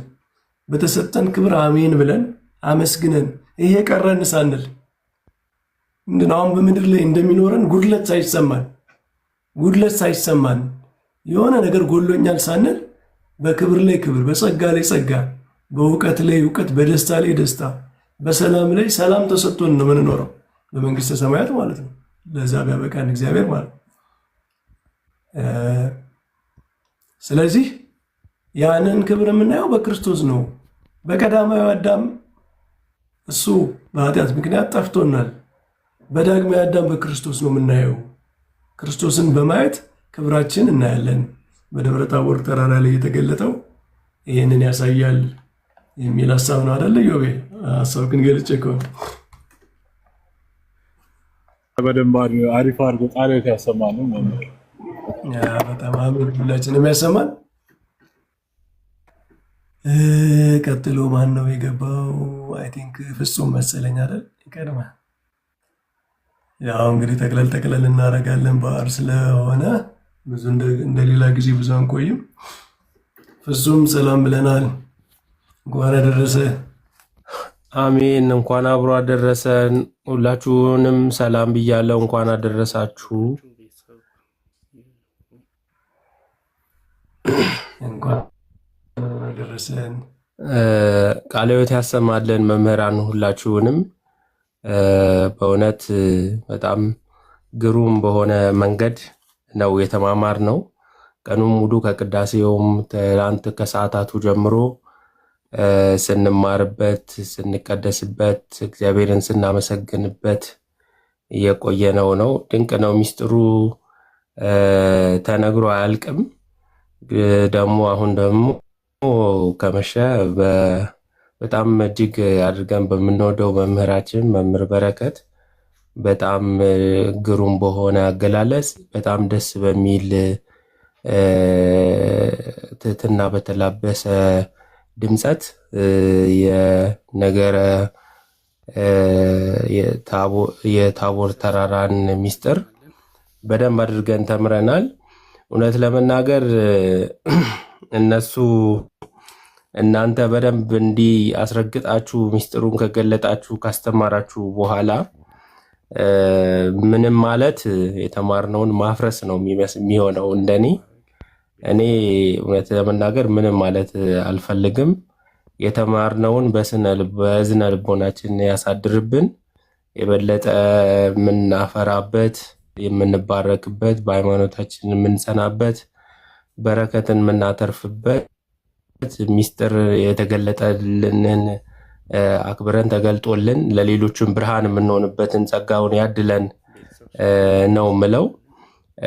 በጣም ብዙ ስለተባለ ማለት ነው። ግን እኔ አንድ ነገር እንዲሉ እኔ ያለሁት በደቡብ አካባቢ ነው። አሁን ማዕከላዊ ኢትዮጵያ በሚባልበት ክልል ነው ያለሁት። በከምባታ ጠምባሮ እና አላባ ሀገረ ስብከት ነው ያለሁት እና እኛ አካባቢ በተለይ ሰሞኑን አሁን መስቀል እየመጣም ስለሆነ ከዚህ ከመስቀል በዓል ከደመራ በዓላችን ጋር ተያይዞ በአብዛኛው ደቡብ አካባቢ ያው መስቀልን ምክንያት በማድረግ የተለያዩ በዓላት በየአካባቢው ባህል ይከበራል እና ያን ተያይዞ ቤተክርስቲያናችን ላይ ከቅርብ ጊዜ ጀምሮ ዘመቻ ተዘምሯል እና የአሁኑ ዘመቻው ምንድን ነው? ይሄ የመስቀል በዓል ከጣዖት አምልኮ ጋር ማገናኘት፣ ይሄንን የሚያከብሩት በአብዛኛው በዓሉ አከባበሩም የመጣው ከኦርቶዶክስ እና ከካቶሊካውያን እምነት ጋር ተያይዞ ነው። ስለዚህ መስቀልን እንዳታከብሩ የሚል መግለጫዎች በጣም በስፋት እየወጣ ነው እና ከደመራውም ጋር ከተራራው ስብከት ጋር ከመገለጡ ጋርም አያይዘው መምህር በረከት የመስቀል የደመራው በዓሉን በዕለቱና በሰሞኑ የምንማረው እንኳ ቢሆንም መስቀልና የጌታችን የመድኃኒታችን የኢየሱስ ክርስቶስ ቤዛነት ወይም ሞቱ ትንሣኤው እንዴት ተያይዞ ነው የሚታመነው መስቀልን ማሳሳይ። ስለዚህ አያይዘው ዛሬ ከተገለጠልን መገለጥ ጋርም አያይዘው መለኮታዊ መገለጥ ጋርም አያይዘው የመስቀሉን ክብርና የመስቀሉን ስራ ላይ የተወሰነ ነገር ቢሉ ብዬ ስላሰብኩኝ ነው። እግዚአብሔር ይስጥልን፣ ይቆየን። አሜን። ቃልዎት ያሰማልን። ነፍሱም እንልበታለን። መስቀል ያው የክርስቶስ መስቀል የተገኘበት አይሁድ ያዳፈኑት የቀበሩት መስቀል በተአምራት የተገኘበት የወጣበት በዓል ነው፣ ሌላ አይደለም። የክርስቶስን መስቀል ማክበራችንን መድኃኒታችን መሆኑን ማሳያ ከአይሁድ ወገን እንዳልሆን መስቀሉን ከሚቀብሩት ሳይሆን መስቀሉን ከሚያወጡት፣ ከሚያሳዩት፣ ከሚገልጡት መካከል መሆናችን ማሳያ ነው የመስቀል በዓል። ከዛ ውጭ ሰዎች በዓላትን እንግዲህ ሁሉም በዓላት ላይ ቤተክርስቲያን የማታዘውን ነገር ካረጉ እሱ መወቀስ መነቀፍ አለበት። መስከር፣ መጠጣት፣ መጨፈር ይሄ ምንድነው? ኃጢአት የሆነን ነገር ማድረግ በበዓላት ስም እንግዲህ መሰናክል መሆንን ያመጣል። ይሄ ነው እንግዲህ አንዱ ችግር ይሄ ነው። በዓላት መሰናክል ሌሎቹ እንዲማሩባቸው ወደ ቤተክርስቲያን እንዲመጡባቸው ነው መሆን ያለበት እንጂ እንዲሰናክሉባቸው መሆን የለም። በዓላማ የሚያደርጉ አሉ እናውቃለን። የቤተክርስቲያን የሆነውን ነገር ሁሉ የሚያጥላሉ፣ ስም የሚያወጡ ምንድነው ሰዎች በመጥፎ ነገር እንዲያስቡ የሚያደርጉ አሉ። ምዕመናን ግን ለዚያ በር መክፈት የለብን፣ መማር ያስፈልጋል። ግን እስኪ ጊዜውም ሲደርስ በደንብ በዚህ ጉዳይ እንነጋገራለን። ሀሳቡ ግን ጥሩ ነው ወንድማችን። ጸሎት ሰላም በለን። እንኳን አደረሰ።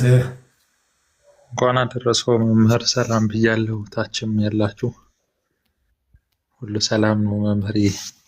እንዴት ነህ? ጸሎት በዓል እንዴት ነው? በዓለ ደብረ ታቦር የክርስቶስ መገለጥ በዓል ቆንጆ ነበር፣ እግዚአብሔር ይመስገን። ያው ከቤተሰብ ጋር ነበርኩ፣ በጥሩ ሁኔታ እኔ ጋር አልፏል፣ እግዚአብሔር ይመስገን። ሰላም ለማለትም ነው የገባሁት። ጥሩ ትምህርት እንደነበረ ተስፋ አለኝ እና በተለይ ዘላለምን ሲያስተምርም ሰምቻለሁ። እርሶም ያሉትን እየሰማሁ ነው። ዮባ ቃልዎት ያሰማልኝ ማለት ነው የምፈልገው መምህርዬ። እግዚአብሔር ያክብርልኝ። ጸሎት መጨመር የምትፈልገው ነገር ካለ መጨመር ትችላለህ። አጠራር እኔ እንኳን ከእናንተ እያላችሁ እኔ ተራም ስለሆንኩኝ ምንም የምጨምረው የለም። እውነት ለመናገር እናንተ የተናገራችሁት በቂ ነውና እኔ ምንም የምለው የለኝም መምህርዬ። ቃልዎት ያሰማልን ከማለት ውጭ። ጸሎት አሜን፣ ሁላችንም ያሰማን። እሺ ሰንኩሪስ ዲያቆን ሰንኩሪስ እንዴት ነህ? በዓል እንዴት ነው? ሰላም ነው መምህር፣ እንዴት ናችሁ? እግዚአብሔር ይመስገን። ሰላም ብያለሁ። ጥሩ አክብረናል። እስመ ደብረ ታቦር እያላችሁ ነው? እስመ ደብረ ታቦር ነህ እያላችሁ ነው ወይ? አዎ እውነት ነው። እኛም ደብረ ታቦር እውነት ነው። ደስ ይላል። ምስጢሩ እኮ በጣም ሰፊ ነው። ቅድምም እኮ በደንብ በጣም እዮባም መምህር ዘላለምም ቀሲስም ቅድም በደንብ እንትን ሲያነሱት ነበርና እርስዎማ በደንብ መጀመሪያ ላይ ያው መሀል ላይ ብገባ ያዳመጥኩ ነበር ከስር ሆኜ። በጣም ደስ የሚል ምስጢር ያለው ነገር ነው። በጣም ደስ ይላል። ያው እንግዲህ በቤተ ክርስቲያን ከጌታችን 9 አበይት በዓላት አንደኛው ደብረ ታቦር ነው፣ ያው ይታወቃል። እንግዲህ አንደኛ እንትኑ ብዙ ትርጉም ስላለው ነው አበይትም የተባለበት ምክንያት። ያው ደብረ ታቦር እንግዲህ ብዙ አባቶች ተናግረዋል። ቅድምም እንዳላችሁት እና ቅዱስ ቄርሎስ አሌክሳንድሪያ እና እነ ዮሐንስ አፈወርቅ ብዙ በትርጓሜ በስነ መለኮት የበሰሉ ብዙ ተናግረዋል እና ዮሐንስ አፈወርቅ ምን ይላል? ቅዱስ ዮሐንስ አፈወርቅ ወደ ተራራ ይዟቸው የወጣው አስቀድሞ ከመሞቱ በፊት ብርሃነ መለኮቱን አይተው ከዛ በኋላ ደግሞ ሐዘንና ትካዜያቸውን እንዲረሱ ነው ብሎ ይናገራል። ምክንያቱም ከመሞቱ በፊት ነው ያሳያቸው ብሎ በደንብ ያብራራልና ቅዱስ አናስታሲስ ኦፍ ዘ ሲና የሚባል አባት ደግሞ የደብረ ታቦርን ምስጢር በምን ይተረጉሙታል? በልቦናችንን ከፍ ከፍ ማድረግ እንዳለብን፣ እግዚአብሔርን ለሱ ቅርብ መሆን እንዳለብንና ወደ ንስሐ መመለስ እንዳለብን ነው እና የቅዱስ ጳውሎስን መልእክት ይጠቅሳሉ። ዕብራውያን ምዕራፍ 12 ላይ ወደ ጽዮን ተራራ ደርሳችኋል የሚለውን ያንን ይጠቅሳሉ እና ብዙ አባቶች ጠቅሶታል። ፈርዘር ሞር ደግሞ በብዛት ኮንሰንሰስ በሚባል ደረጃ ላይ የደብረ ታቦር ምስጢር አንደኛ ትንቢታዊ ነው። የቅዱስ ዳዊት እንደተናገረው በትንቢት እንደተነገረ የክርስቶስ ወደ ተራራ መውጣት ሙሴና ኤልያስ ያው ቅዱስ ጳውሎስ በመልእክቱ ላይ ያው የክርስቶስን ሕማም በደንብ ተናግሯል።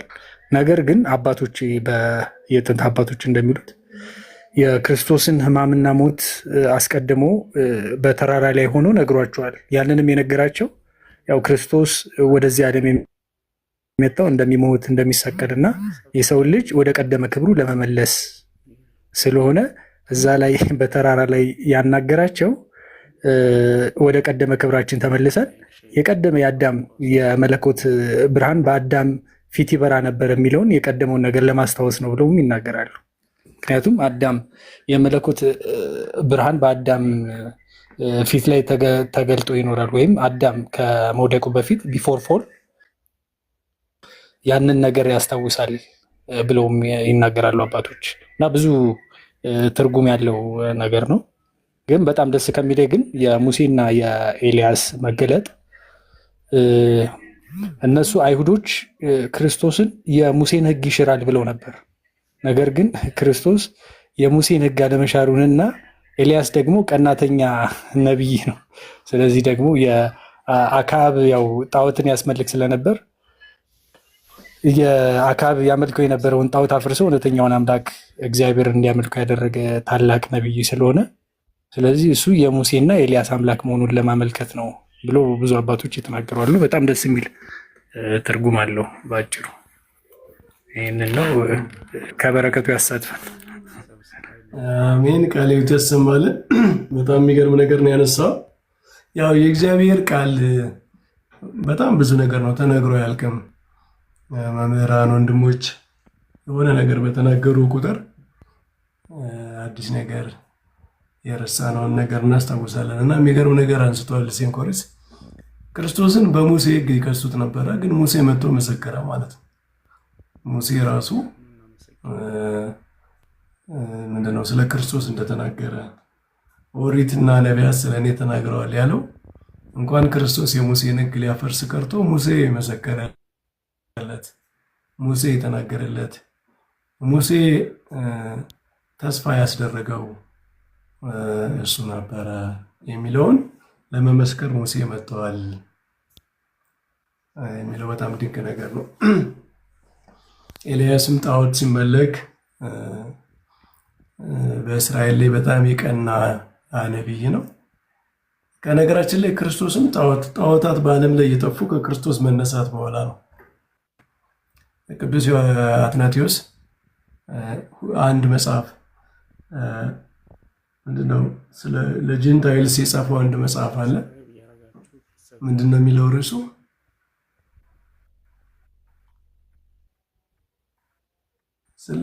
ለአሕዛብ ያስተማረ መጽሐፍ አለ።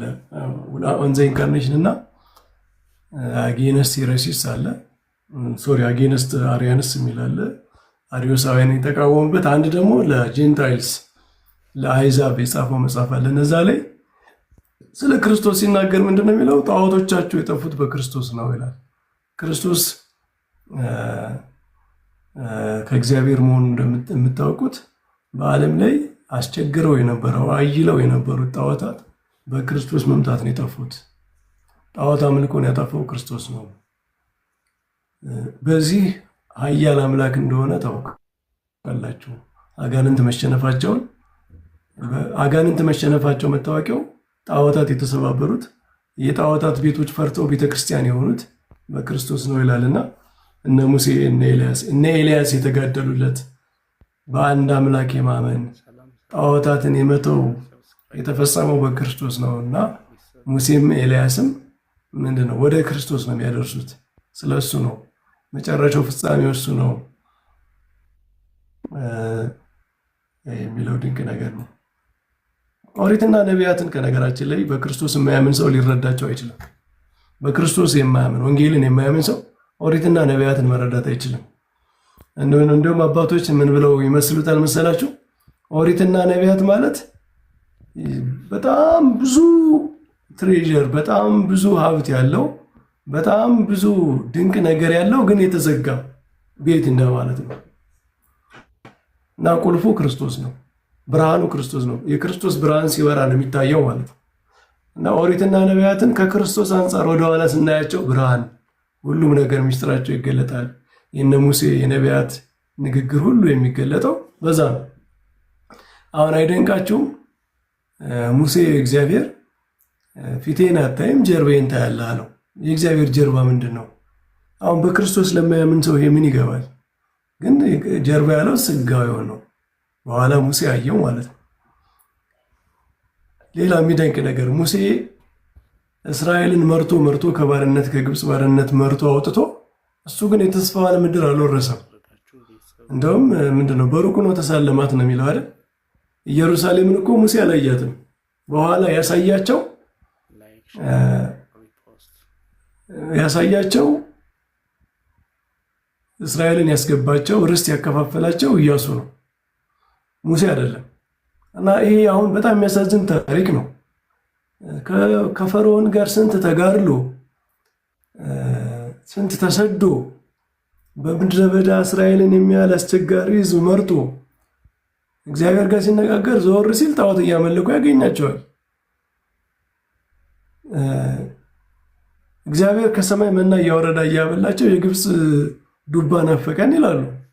ይሄ አንገተ ደንዳና የተባለ በጣም አስቸጋሪ ሕዝብ እየመራ በስንት ችግር ውስጥ ያለፈ ሙሴ የተስፋዋን ምድር ሳያያት ኢየሩሳሌምን ሳያይ እነ አብርሃም እነ ይስሐቅ እነ ያዕቆብ ልጆቻችሁ ይወርሷታል የተባለችውን ምድር ሳያይ በሩቁ ነው ያያት እና ተሳልሟት ነው የሞተው። አልገባም። ከክርስቶስ አንጻር ግን ስናየው ብርሃን መጋረጃው ይገለጣል። ከክርስቶስ አንጻር ስናየው ምንድነው ትርጉሙ? የሰው ልጅ በሕግ መንግስተ ሰማያትን አይወርስም። ጸጋ ያስፈልጋል። ኢያሱ ማለት ነው። ኢያሱ ማለት ኢየሱስ ማለት ነው። ስሙ ራሱ አንድ ነው። ቃሉ በዕብራይስጥ ኢያሱ ኢየሱስ የሚለው ቃሉ አንድ ነው እና የመልካ ኢየሱስ ደራሲ ምን ይላል? አክሊለ ስምከ እንዘ ይትቄጸል በርእሱ አህጉረ ጸር ወረሰ ኢያሱ ይላል። ሰላም ለዝክረ ስምከ ስመ መሐላ ዘኢየሱስ ብሎ ለሰላም ለስምህ ምስጋና ይገባል ብሎ ስለ ኢየሱስ ክርስቶስ ይናገርና ምን ይላል?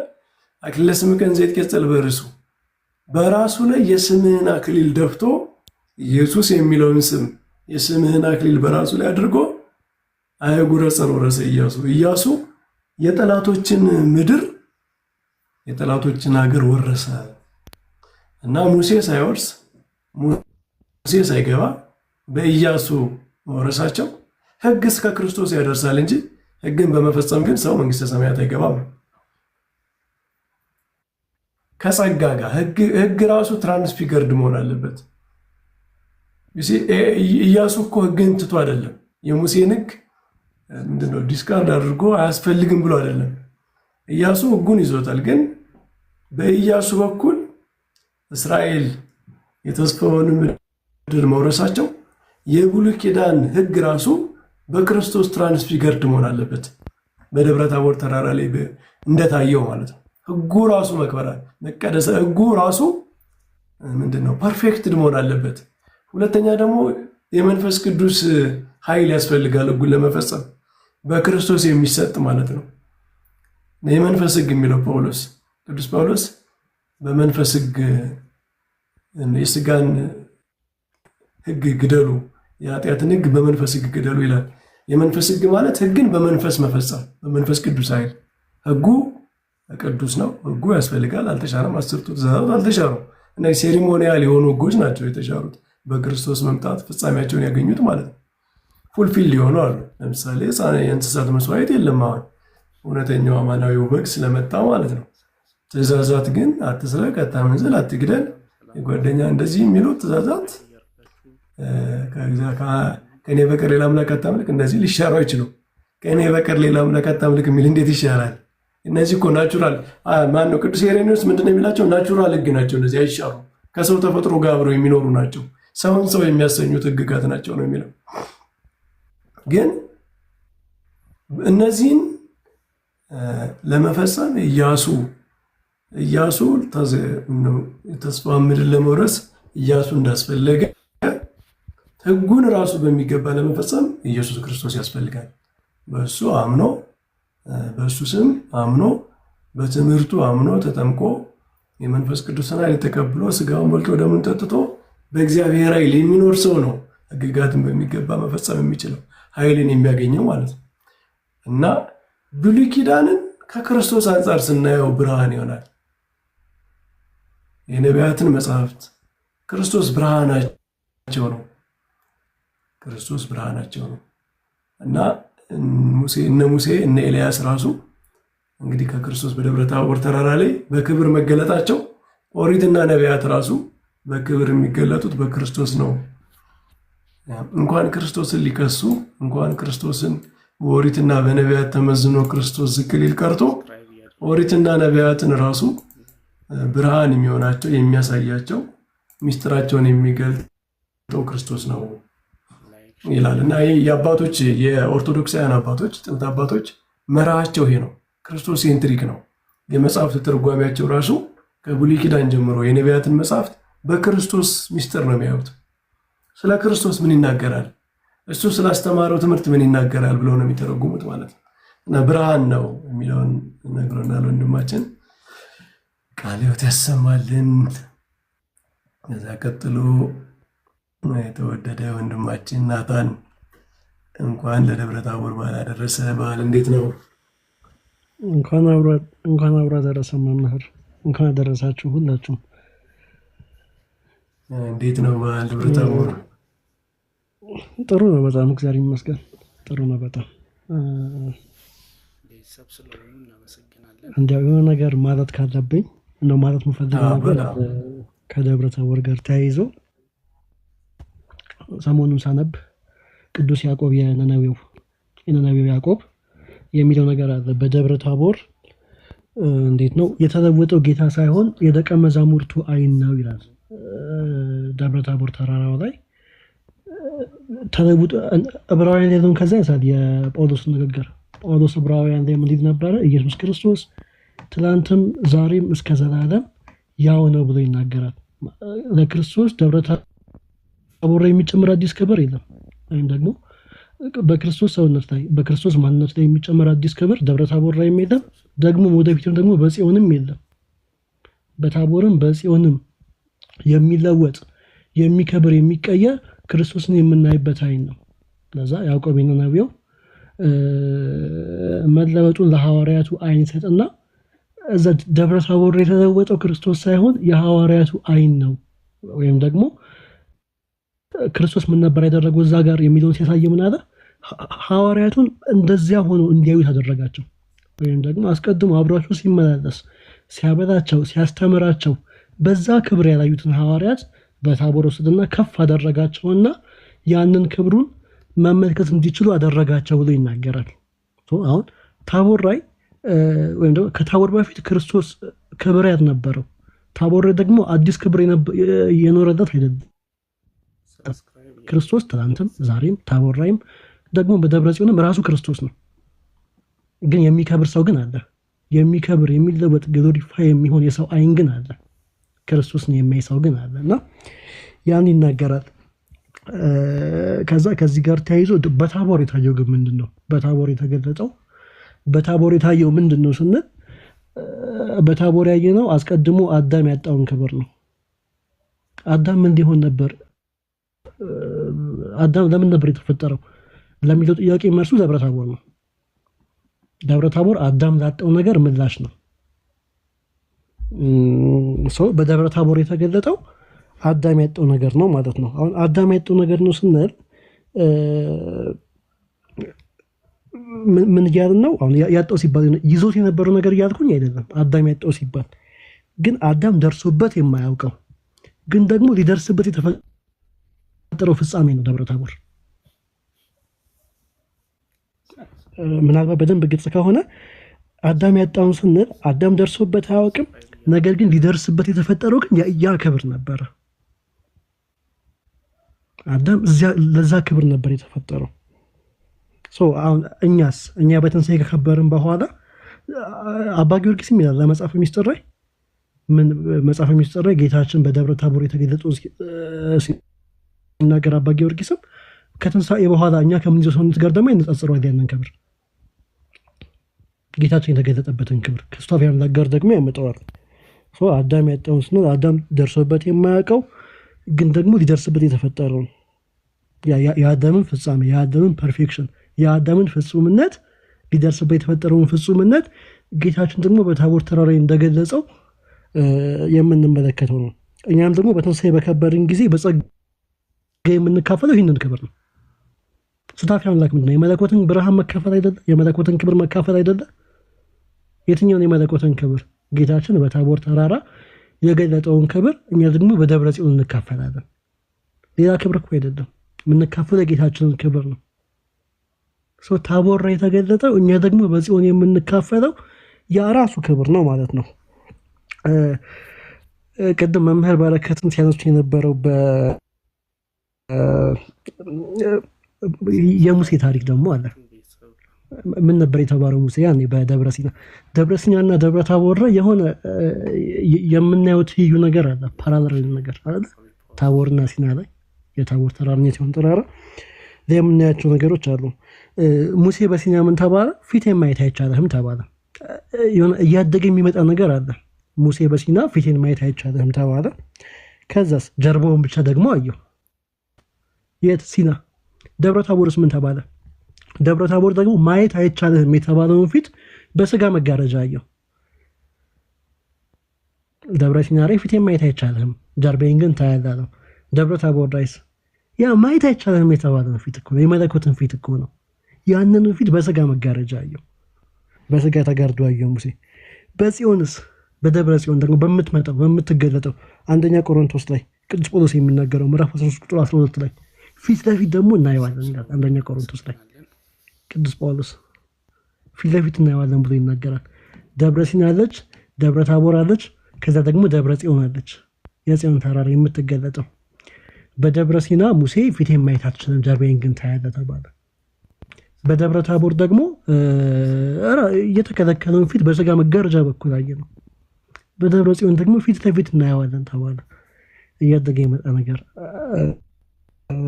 አለ ማለት ነው። በጽዮን ደግሞ ሳይጋረድ ይታያል። ያንንም መጋረድ እናየዋለን በጽዮን እና ለመጨረስ ሙሴንና ኤልያስን ማምጣቱን በሐዋርያት ስራ ላይ ከሚገኘው ከጴጥሮስ ንግግር ጋር ደግሞ አንድ ያደረገን ማየት እንችላለን። ሙሴን አመጣው፣ ከዚያ ደግሞ ኤልያስን አመጣ። ሙሴ ከየት መጣ? ከሙታን መጣ።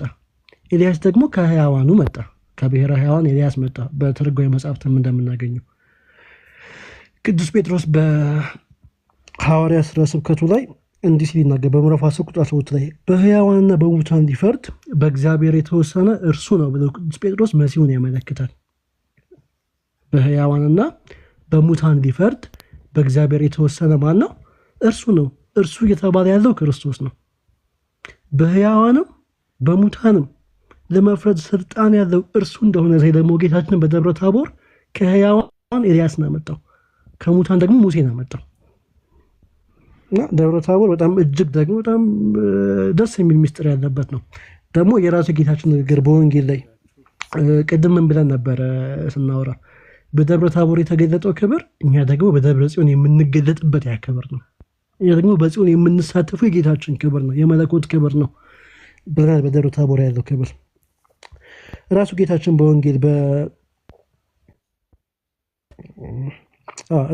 በወንጌል ምን አለ? ጻድቃን በአባታቸው መንግስት እንደ ፀሐይ ያበራሉ ብሎ ይናገራል። በደብረ ታቦር የእሱን ብርሃን አሳየን። ከዚያም በማቴዎስ ወንጌል ምዕራፍ 13 ላይ ጌታችን ኢየሱስ ክርስቶስ ራሱ ምን አለ? ጻድቃን አለ በአባታቸው መንግስት እንደ ፀሐይ ያበራሉ አለ። እንደ ፀሐይ ማብራት እንደ ዝም ብሎ የሆነ ብርሃን አይደለም፣ ከጌታችን ከራሱ ክብር መሳተፍ ማለት ነው። ጌታችን በታቦር ላይ ከገለጠው ክብር መሳተፍ ነው። ስለ ታቦር ብርሃን ስናወራ የሆነ ያለፈ ኢቨንት እያወራን አይደለም። እኛም ደግሞ በደብረ ጽዮን ስለምንሳተፈው ስለሚመጣው ክብራችን እያወራን ነው። የታቦሩ ክብር የኛ ክብር ነው፣ እኛ የምንሳተፈው ክብር ነው። እና ይሄን ለማለት ነው። ቃለ ሕይወት ያሰማል። እናንተን በጣም ድንቅ ነገር ነው።